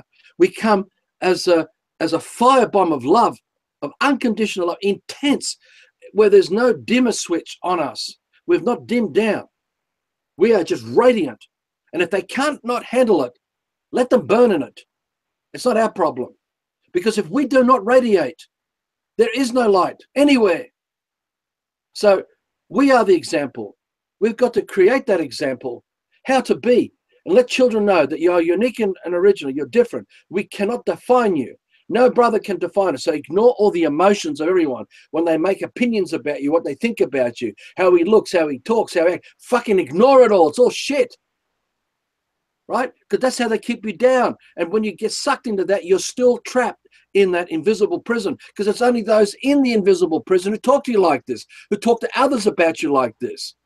And that's how they keep everyone in the prison. Right? You got to watch out for this crap. Oh, we have to be wise. We have to be wise. But we're getting stronger, wiser, and smarter. I think all of us we're doing a great job. Me, I feel so much more alive than before. Also, working on a dream, working on something, and just using my voice, not being an echo, and just speaking my mind. I think I'm free from all self-oppression now, so I'm just but not free from all self-oppression because it's always there, the little voice inside, and that's the negative programming that we have. But it's a struggle every day. It's a struggle every day to live your dream, to live the dream of life, because the world is negative and people are in a cage. And that's sometimes when I look around me, I feel like I'm in a freaking twilight zone. It's so insane, the hypnotizing of the society, like how much we're hypnotized. And like Patrick said, the cage is so clear. It's so clear that it's invisible. So the thing that it goes back to the beginning of what I was saying in the show when I was talking to my children about why does this man become so worked up inside him? And I go through periods every month where I get this and I just go like this and I go, fuck, fuck. It's because we have sensed it all. We absorb. We're living consciousness. You can't ignore this stuff. It's real. And when you really wake up, you feel the true pain and suffering of everything around you that's harmed and being lost. You can't ignore it, in that way, but you can make it so it doesn't affect you. So no matter how bad it is, you can still make the right decisions that don't amplify it and feed it. You've got to be able to remain detached. Now, look, back to the remedy. We have to, these are things that I think are very, very important. We have to learn to poo in our garden. We have to learn to capture our poo and recompost our poo. We have to wee in the garden. Why? Because the life force energy of your presence, your consciousness is in it. And the more that you, abide by the laws, don't chemicalize your poo. You make sure you do the right thing and you compost toilet. You do whatever you got to do, but do not use chemicals or any other poison to fuck it. You must capture it and let it break down naturally, and then mix it in 6 months down the line, whatever, with compost, and break it all down in your hands if you want, and go and sprinkle it everywhere, and just sprinkle it on top of all the ground covers everywhere, because the presence of your life is there, and the essence of who you are is in your poo, in your wee, in your breath. So the more that you hold the big picture as you poo, as you wee, and why you're pooing, why you're weeing, it's telling you why you're alive, why you live. You know what you dream for. You know what you're waking up for and what you're doing. You're not thinking about the fucking tax department. You're not thinking about the motor cars and the petroleum industry. You're thinking about the living dream and producing life from the living dream, where the animals are free and they're not in the invisible cage. And this is how you start. Don't bash yourself up because, like we are in a suburban property, in a suburban rental property, on 1/8 of an acre. And we're probably producing, this next period, we'll go from 1.5 ton to up to 2 ton a year in food. There's no doubt about we're doing that. But the thing is that we want to gift it, what we don't eat. We want to gift the rest. And otherwise it becomes composting and spread all the accumulation of the compost, because everything is growing and expanding, right? Everything is growing and expanding. We're producing more and more. Either this little 1/8 block starts rising up with the ground until it's taller than the fucking house, or we're going to have to distribute the ground and the soil everywhere, because everything is growing and expanding with our co-creation. When we breathe out, we're adding to the existing water. We're creating water, adding. So it's expanding. Everything's expanding. So you've got to realize what we are and how gifted we are, and not be sucked into all the stuff. So capture your poo. Well, operate within Caesar's laws. On a simple level, what his mother does when she's going to plant a tree, she'll put a bucket in her toilet, and so she'll poo in the bucket. And when she digs the hole for the tree to plant in, she puts the contents of the bucket in the hole, and then she plants, puts in the soil, but puts the tree in that. And I mean, that's a simple way that you're not having to compost, you're not having this, but if you're planting a tree, you can do what she does. And that's in a tiny little property in the middle of Sydney. In the Ringing Cedars books of Anna Cecilia, when I had a scan of the first 6 books, it was spot on when I read that, she was saying, look, hold the seeds, and with your intention, knowing your body has disease, this distorted information, because we're not all pure, and you plant those seeds in the soil, and then you weed over those seeds, giving the seeds more. You can spit on it too, but you're putting more and more information about your body to the bigger dream you hold of healing your life, healing what has been done, the damage that was done. And these fruits, day after day, as the tree plants grow and you eat them, the plant produces the power to regenerate your cells and detox all that distortion out of your body. And then if you capture those seeds and do it again, and you learn to ignore all the emotion, so that you don't have a single emotion, there's not a single educated thought in your head controlling you anymore. That it still will be there because we're talking English, but it's not ruling you anymore. So you've got to learn how to become detached while you're still in it. Like, we're not of it, but we're still in it. So that's how we deal with it. So it's a peaceful, silent, quiet change, but it's out in the open, blatant. You've got to let the wider community know that you're not a cult, you're not a sect, you're not a violent terrorist, you're not doing anything, you're not in a religion, you're not part of a movement. There is no movement when it comes to this stuff. You're just a co-creator of abundance.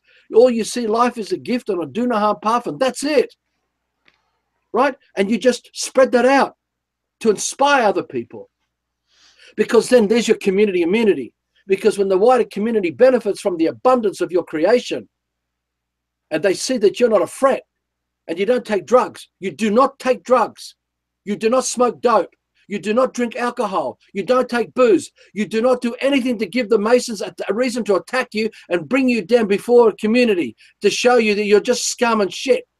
Do not give them access to anything. That's why we don't drink. We don't smoke. We don't take drugs. Nothing. Right? Not because we don't want to, because we're scared of this. We don't want to anyway. We have no need for that shit because it is shit. Right? What it is we marijuana. need. Forgive me when I say this. I'm not attacking you or anyone. Oh, Marijuana. no, I don't take nothing personal. I just smoke weed. That's all I take. Yeah, I know. But what I'm trying to point out to you, smoking weed is going to give them access to destroy you, because you won't see anywhere in nature where an animal dries up marijuana and smokes, and you see animals sitting around and with bongs and smoking joints. There's nothing in nature that tell you how to do that. We're supposed to eat it, or make oil out of it and rub it into our bodies and smell it, use the scent, but we don't smoke it. Because that's not natural, because that becomes distorted, because it's not the way it works. We're supposed to make, we can make natural fibers out of it without doing harm to the plant. So, and I was just thinking, actually, if you have joined with a group and you're working some land and you've got neighbors around, one of the simplest things you can say, which I think everyone can relate to in this day and age, because it's so hard for anyone to afford a house or anything, you say, hey, we're just a group of people who all wanted to work on the land and grow food, and we couldn't afford to do it by ourselves, so we've joined together.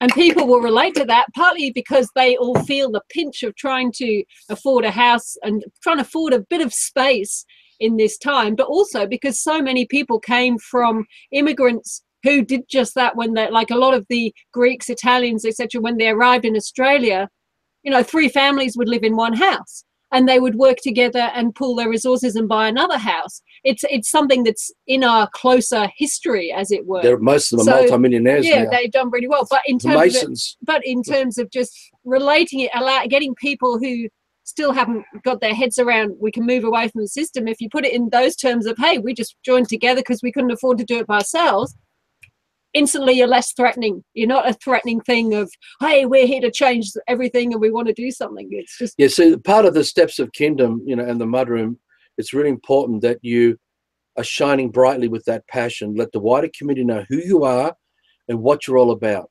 Don't worry about what they think about you. Don't worry if they don't give you a smile. Don't worry if they give you a dirty look. Don't worry if they backstab you. It doesn't matter. You've got to let the wider community know who you are, what your motivations, what your intentions are, because the wider community needs to know you're not a drug addict. You're not a government handout bludger. You're not a booze thing. You're not a sexual deviant. You're there to protect the children from this stuff. You don't live on government handout. This man carries no government handouts, nothing, no Medicare, nothing. And everything, when this man wakes up and goes to bed, this man is a producer and gifting it to the children, gifting it to the family, right, as an abundance. So when there's more of us and we can create a way of life like this, it's a great gift to the wider communities. So the community has to see you. The community's got to see that you're a non-violent man. You really are a man of peace, but you're not under the Pax Romanos, right? When you evoke that in your community, they will feel threatened if you're being attacked, because my God, they're doing it to them. And these people, all they're doing is gifting and they're helping the wider communities with this charity, this grace, this kindness, all these virtues of love in practice. Well, my God, they're going to do it to them. They're going to do it to me and my family and others. And this is how you evoke the good heart in ways to work towards this dream. So you must be politically active in that way, not the word political, but be active in making sure you use music, you use media, use the internet, and promote the intentions of the kingdom dream, right? Because you're non-violent. You're not a dropout. Just because you don't follow the church doesn't mean that you can't Look, the greatest gift, the greatest religion is the one who creates gifts to serve brothers and sisters with. It's the old message of Jesus with the fish and the loaves and all that. That's who we are, but not the way they twisted it. We don't have to go murder animals and give out free meat in T-bone steaks and barbecues, right? We can create abundance in other ways, and that's how you what we need is. And that's how you inspire the good hearts, and that's how you inspire the gift of all those in the system of will who carry this burden to gift land and to see the dream expand. because they want to see that there's no pedophile. Most people don't want pedophiles amongst them. Most people not want breaking and entering. Most people want community immunity. But when you are the policeman, when you are the doctor, when you are the judge, when you are the jury, when you are all these things as your conscious man, it does no harm. But there's It's something the that someone maximum. just said. Someone just said something, and it's true. People are sometimes jealous, and community garden gets destroyed into city, and I've seen that a lot. There's a lot of vandalism, and Doesn't kids, matter. You or have no maybe attachment. not only You have children, no but attachment. You have no attachment to the community garden, but you remain vigilant and discerning. You've got to be able to suss people out like we do. We don't just let Yeah. anyone just roam into here. If you don't know who you are, everything you do will be run all over by a bunch of lunatics because you're still a lunatic yourself. Blame yourself for what happened. You're at fault.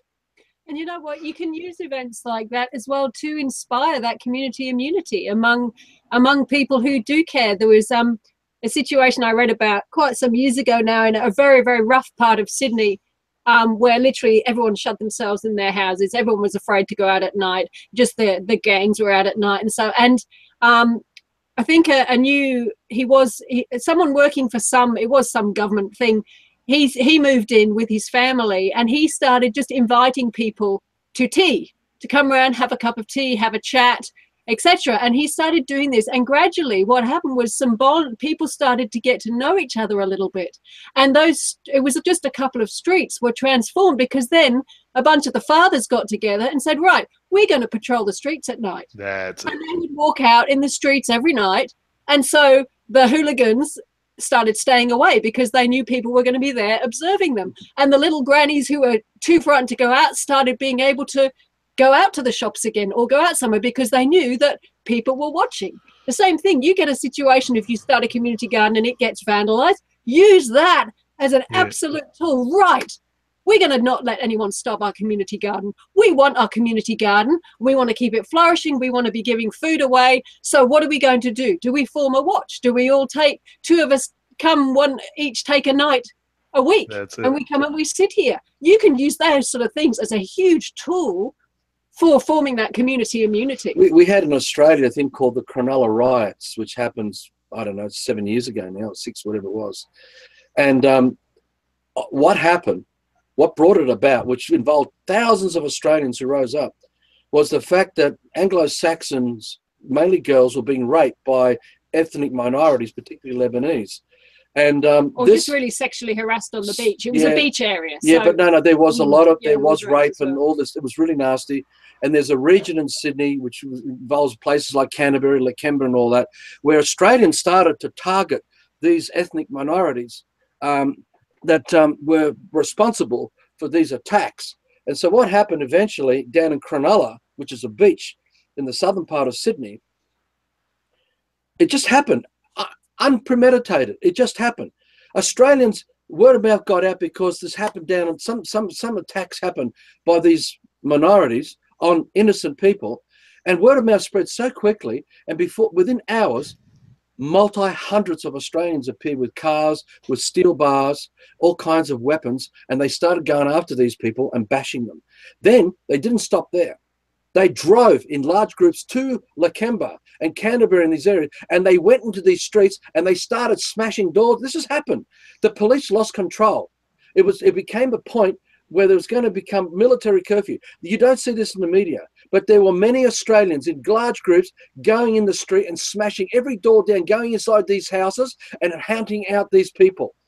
They harassed the families who produced these kids who were raping their children. It was unbelievable. Now, the next stage from this, right, it could have blown out to something much, much bigger. The point was the government lost control. The police lost control. The only thing they had left was to bring the army in, the military, a complete military curfew state. It didn't happen, right? It didn't happen. Now, the point was there is a fire in us. But instead of using the violence that way, you've got to learn to stand up. You've got to stand up against these thugs. You've got to stand up to them. And if you have to deal with them, you can tie them up, lock them up if you have to, until they become resolved and they become peaceful. That was the true intention of jails, not the jails we got today, because people are breaking the laws over commercial issues that they can't perform, because that whole thing is discrimination, censorship against everyone, which we talked about in other videos. It's this, I think everyone does have this fight in them, and this is what can bring them together, is when they can see clearly what the problem is. Like the community that was terrorized, they could see that they could do something. They could see the problem. If Take you have matters in your own hand. If you have a community garden, you can see the problem. Someone has vandalized it. What are we going to do? But this is where the strength of that invisible cage comes in. Is it's so hard for people to really see clearly where they can direct that passion again about stopping the harm. And that's why we're so so choked, so strangled, so stuck, because we haven't got a channel that we can go, okay, we're going to put our energy, we're going to make this right, because it's what's happening is not right. And that's the power of the invisible cage and the power of the covert control. And indeed, that's probably a lot of why they changed from overt to covert control. When you have overt control, there's always a time when the slaves are going to rise up and they're going to rebel. When it's covert, they can't see where to go to rebel. Well, they can see the fact that they're too busy. Yeah. They can see the fact that they need to have some time for them and their family. So they need release and relief with entertainment, joy, recreation, under the pressure of the long hours that mum and dad work to keep a mortgage or to even pay bloody rent and to have just a basic life. So, you know, the distractions are so powerful that the covert methods of the invisible cage keeps everything going and allows the police to keep running the Pax Romanus, because the police are performing the duties of Pax Romanus. They're not really performing the real duties of what originally a policeman was for in a community, like that community area with those 2 streets. That's what the real police was for, to boot out all these elements. So we have that responsibility to be the community, to be the immune system for our brothers and sisters. This does not mean that we are violent. It has no association with harm. To stand up against harm doers who have a motive, an intention, a malevolent intent, you have every right to confront them. And if you have to fucking kill them because you've got no other choice, because that's what their motive is, you kill them. You don't muck around, because they'll kill you. Right? Now, this doesn't mean it's life and death and you should be passive and, you know, be the Christians to the lions and go to the Colosseum. You can go down that road too and give your life up and not die. That's okay. But you can also take them on and get rid of them if you want to too. You've got free will. Doesn't mean that you're evil, and it doesn't mean that your children have to be like you. Some of us should have been those tribes of man on the land when we saw those UFOs coming on the ships. We should have sent our men out and burnt their ships down. And when they arrived on the shore, she assassinated every single one of them and buried them and used them as compost. And every time they send a ship, we do it to them. We should never be in those tribes that welcomed them, knowing their motive, what their intention was, thinking that we're going to change them. They should have been fucking barbecued, a lot of them. And that's what we barbecued. Barbecued, a lot of them. And composted. And that's what we need to do now in our local communities. Right? But we don't have to be like them. They play it out in their movies. They play it out in their mime games. They even have their own lackeys who send in. And look, 99% of the whole population of community are non-violent. There's always that little 0.01 to 1% who've been guided and compromised. Some will do terrible things without being manipulated by high-level Masons. But most of these crimes are performed by Masons who capture these lackeys and they give them an opportunity with free sex, free drugs, free benefits. If you do this and this, go and break and enter, go and rape that woman, go and bash up that grandfather and that grandmother, go and cause some disturbance in the area, because that's what the Freemasons need to keep them in power. Most of what's happening is done by this. It's all done by this. And all the wars that are waged out everywhere is this, by very few, right? To keep this Pax Romanus going, because that's the only way they provide order.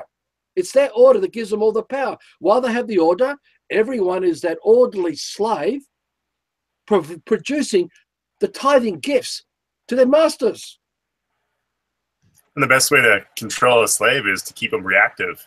Keep them, and that's where the fear comes in, right? It's like when you're herding sheep.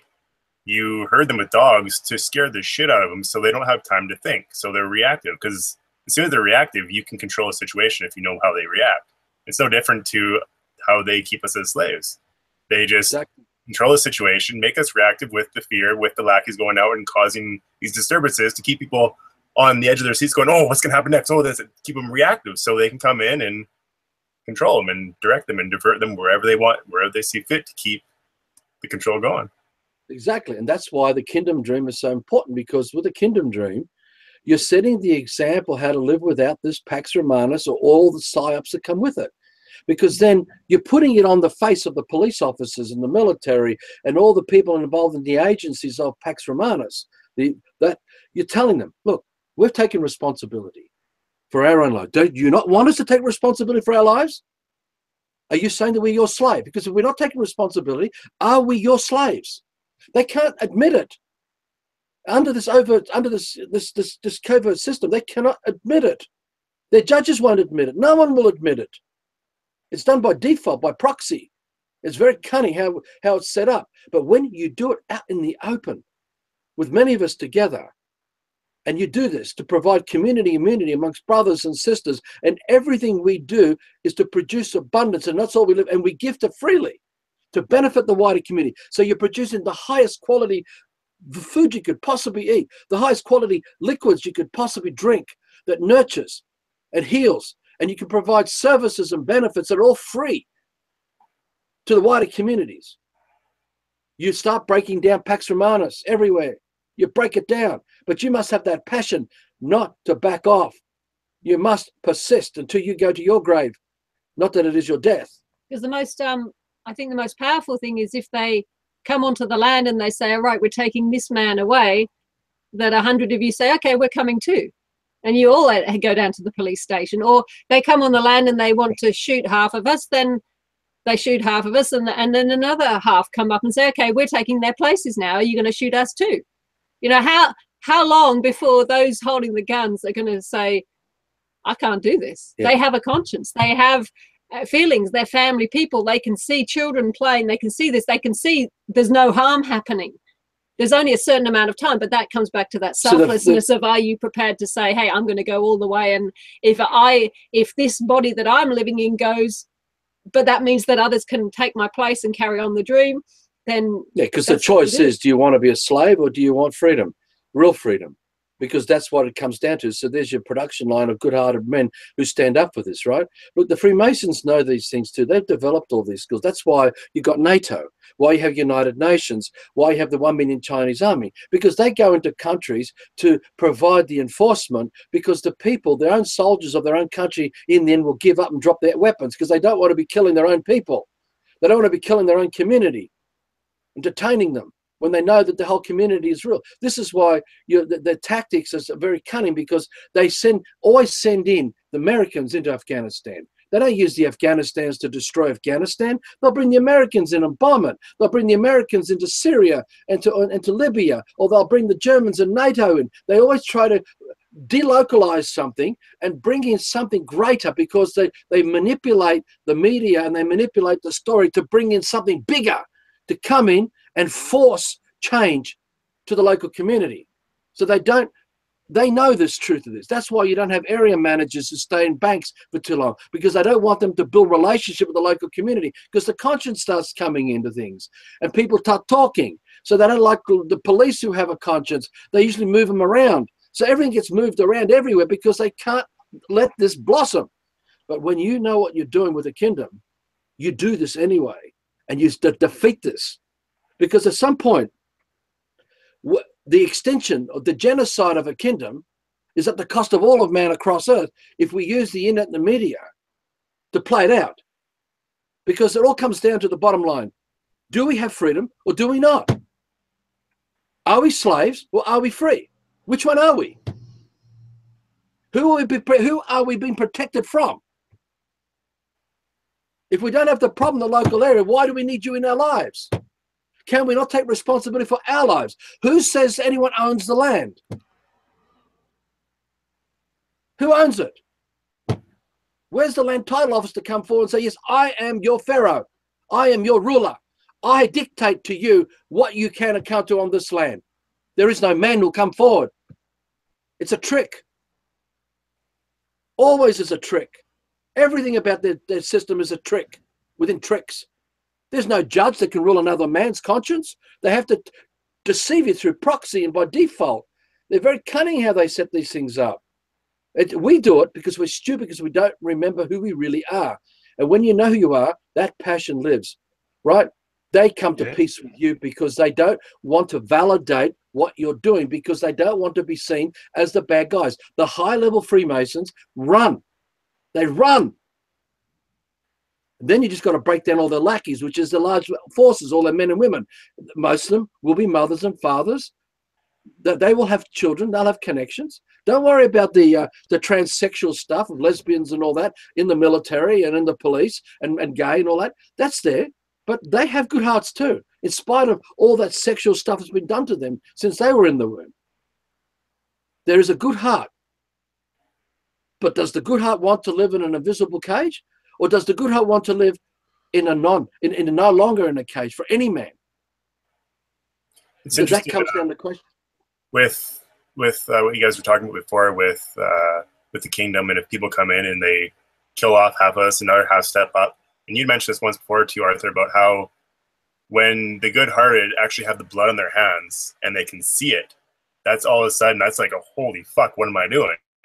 Exactly. That's that big awakening for a big group of these people who are deep within the shit of the system, who almost immediately will, if you want to think of sides, will switch sides, because now they have blood in their hands and they are fully responsible for it, and they will not accept it because their good hearts are screaming out, be like, what are you doing? You can't accept this. And then they'll probably be that other half of the group that come and take the place of some of us have to sacrifice everything. Because they want to be responsible for it now. Exactly. So some of us have to sacrifice everything. And that was the true message of the man on the cross. Father, forgive them, for they don't know what they do. He was prepared to sacrifice his whole fucking life just to prove this point, to inspire the local community. What are we doing killing our own when the man's a man of peace? Right? So it doesn't mean that we have to become martyrs. It's not about that. It's having, like I said to my daughter, this man refuses to live in an invisible cage. This man is no one's slave. No one will ever have me as their slave. And that is the battle of the oppression that was brought on this man since in the womb of my mother. So being the man that this man is now doesn't mean that I'm a man of war, that I'm a man of anti-peace or anti-violence. It's just simply no. Use that no powerfully. No, and push back. No, I am not your fucking slave. I am not under your Pax Romanus. Push them out of the lands where they are in. Push them off the shores of this land. Fuck all their passports and visas off. Fuck it all off. They didn't come with passports and visas. They Stay came with far nothing. away from them. They came with lies. Yeah. Bring them all down. And you do it on the land where you live. Watch out for all the intel operatives all working around. A lot of younger people, like Campbell Dawson in the region where we are. He's intel. They lied to you. They hijacked the Ringing Cedars movement. They hijacked the space of love, and they run the mantras, but they all want the system. They want to keep everyone under Pax Romanus. So it'll be a peace treaty under Pax Romanus that gives everyone access to land again. But everyone will be a fucking slave. Watch out. They're cunning. You've got to be smarter than this. Much smarter than all of this. Much, much smarter. Watch out for Sasha Stone. Watch out for all these lies. They're everywhere. Alex Jones, Jeff Rentz. Watch out for these people because they all want Pax Romanus. They will not. They will be assassinated if they went against Pax Romanus. Right? Yeah. There are thousands of these lies. They come as Germans. They come as Greeks. They come as Italians. They come as Australians. Watch out for the Max Eigens. He wants Pax Romanus. He wants everyone to have their own community, to grow their own food and all be good people following the virtues of love. But he wants Pax Romanus. He will not destroy Pax Romanus because he's answerable to his fucking master. He's got a master. Hello, Max. That's great. It's not a joke. These are our brothers. They've just been misguided. They've been twisted. David Icke wants Pax Romanus. I'm not joking. There's thousands of them. Michael Tellinger with his Ubuntu. He wants Pax Romanus to remain. Any of them want to take me on a debate? Do it. They won't. They run. They run. Right? Right. We know who we are. We know we know exactly how to simplify. Doesn't mean we're better, but that is what we do. We sacrifice everything for the greater good of the wider communities. Have the guts to get out there and spread that light, the true light, the living light, not the illuminated bullshit that we've mentioned in all these videos going back over the last couple of months. Wow. Thank you again for coming on for this one. Another one. Thank you, Scott. Do you have anything to add before I press stop broadcast? Really been summed up pretty good. I got nothing really to add. I think we've said it all. It's up to us to, design our life, design our own life. The whole thing is by design. It's by design that we're enslaved and that we're in a cage. So we can also design our own life to break away from that cage and live our dreams. Me, that's what I say all the time. Rise and shine. Live your dreams. You have one life to live. Focus on bringing something that's worthwhile for you, for your family, for the benefit of us all, with no harm attached to this. Just the love for life. Rise and shine. Speak your mind. Break the walls to yourself. Break the cage open. Break free. Speak to the world. The world is waiting for you is waiting to hear you. That's the thing, the world is waiting for us to hear us. We all have a very unique vibrational signature, and that's important to express it because we can inspire so many people once we start coming out the dark and just express yourself. Exactly. Express your power. The power is there. Everything that we need is there. We don't need to seek nothing.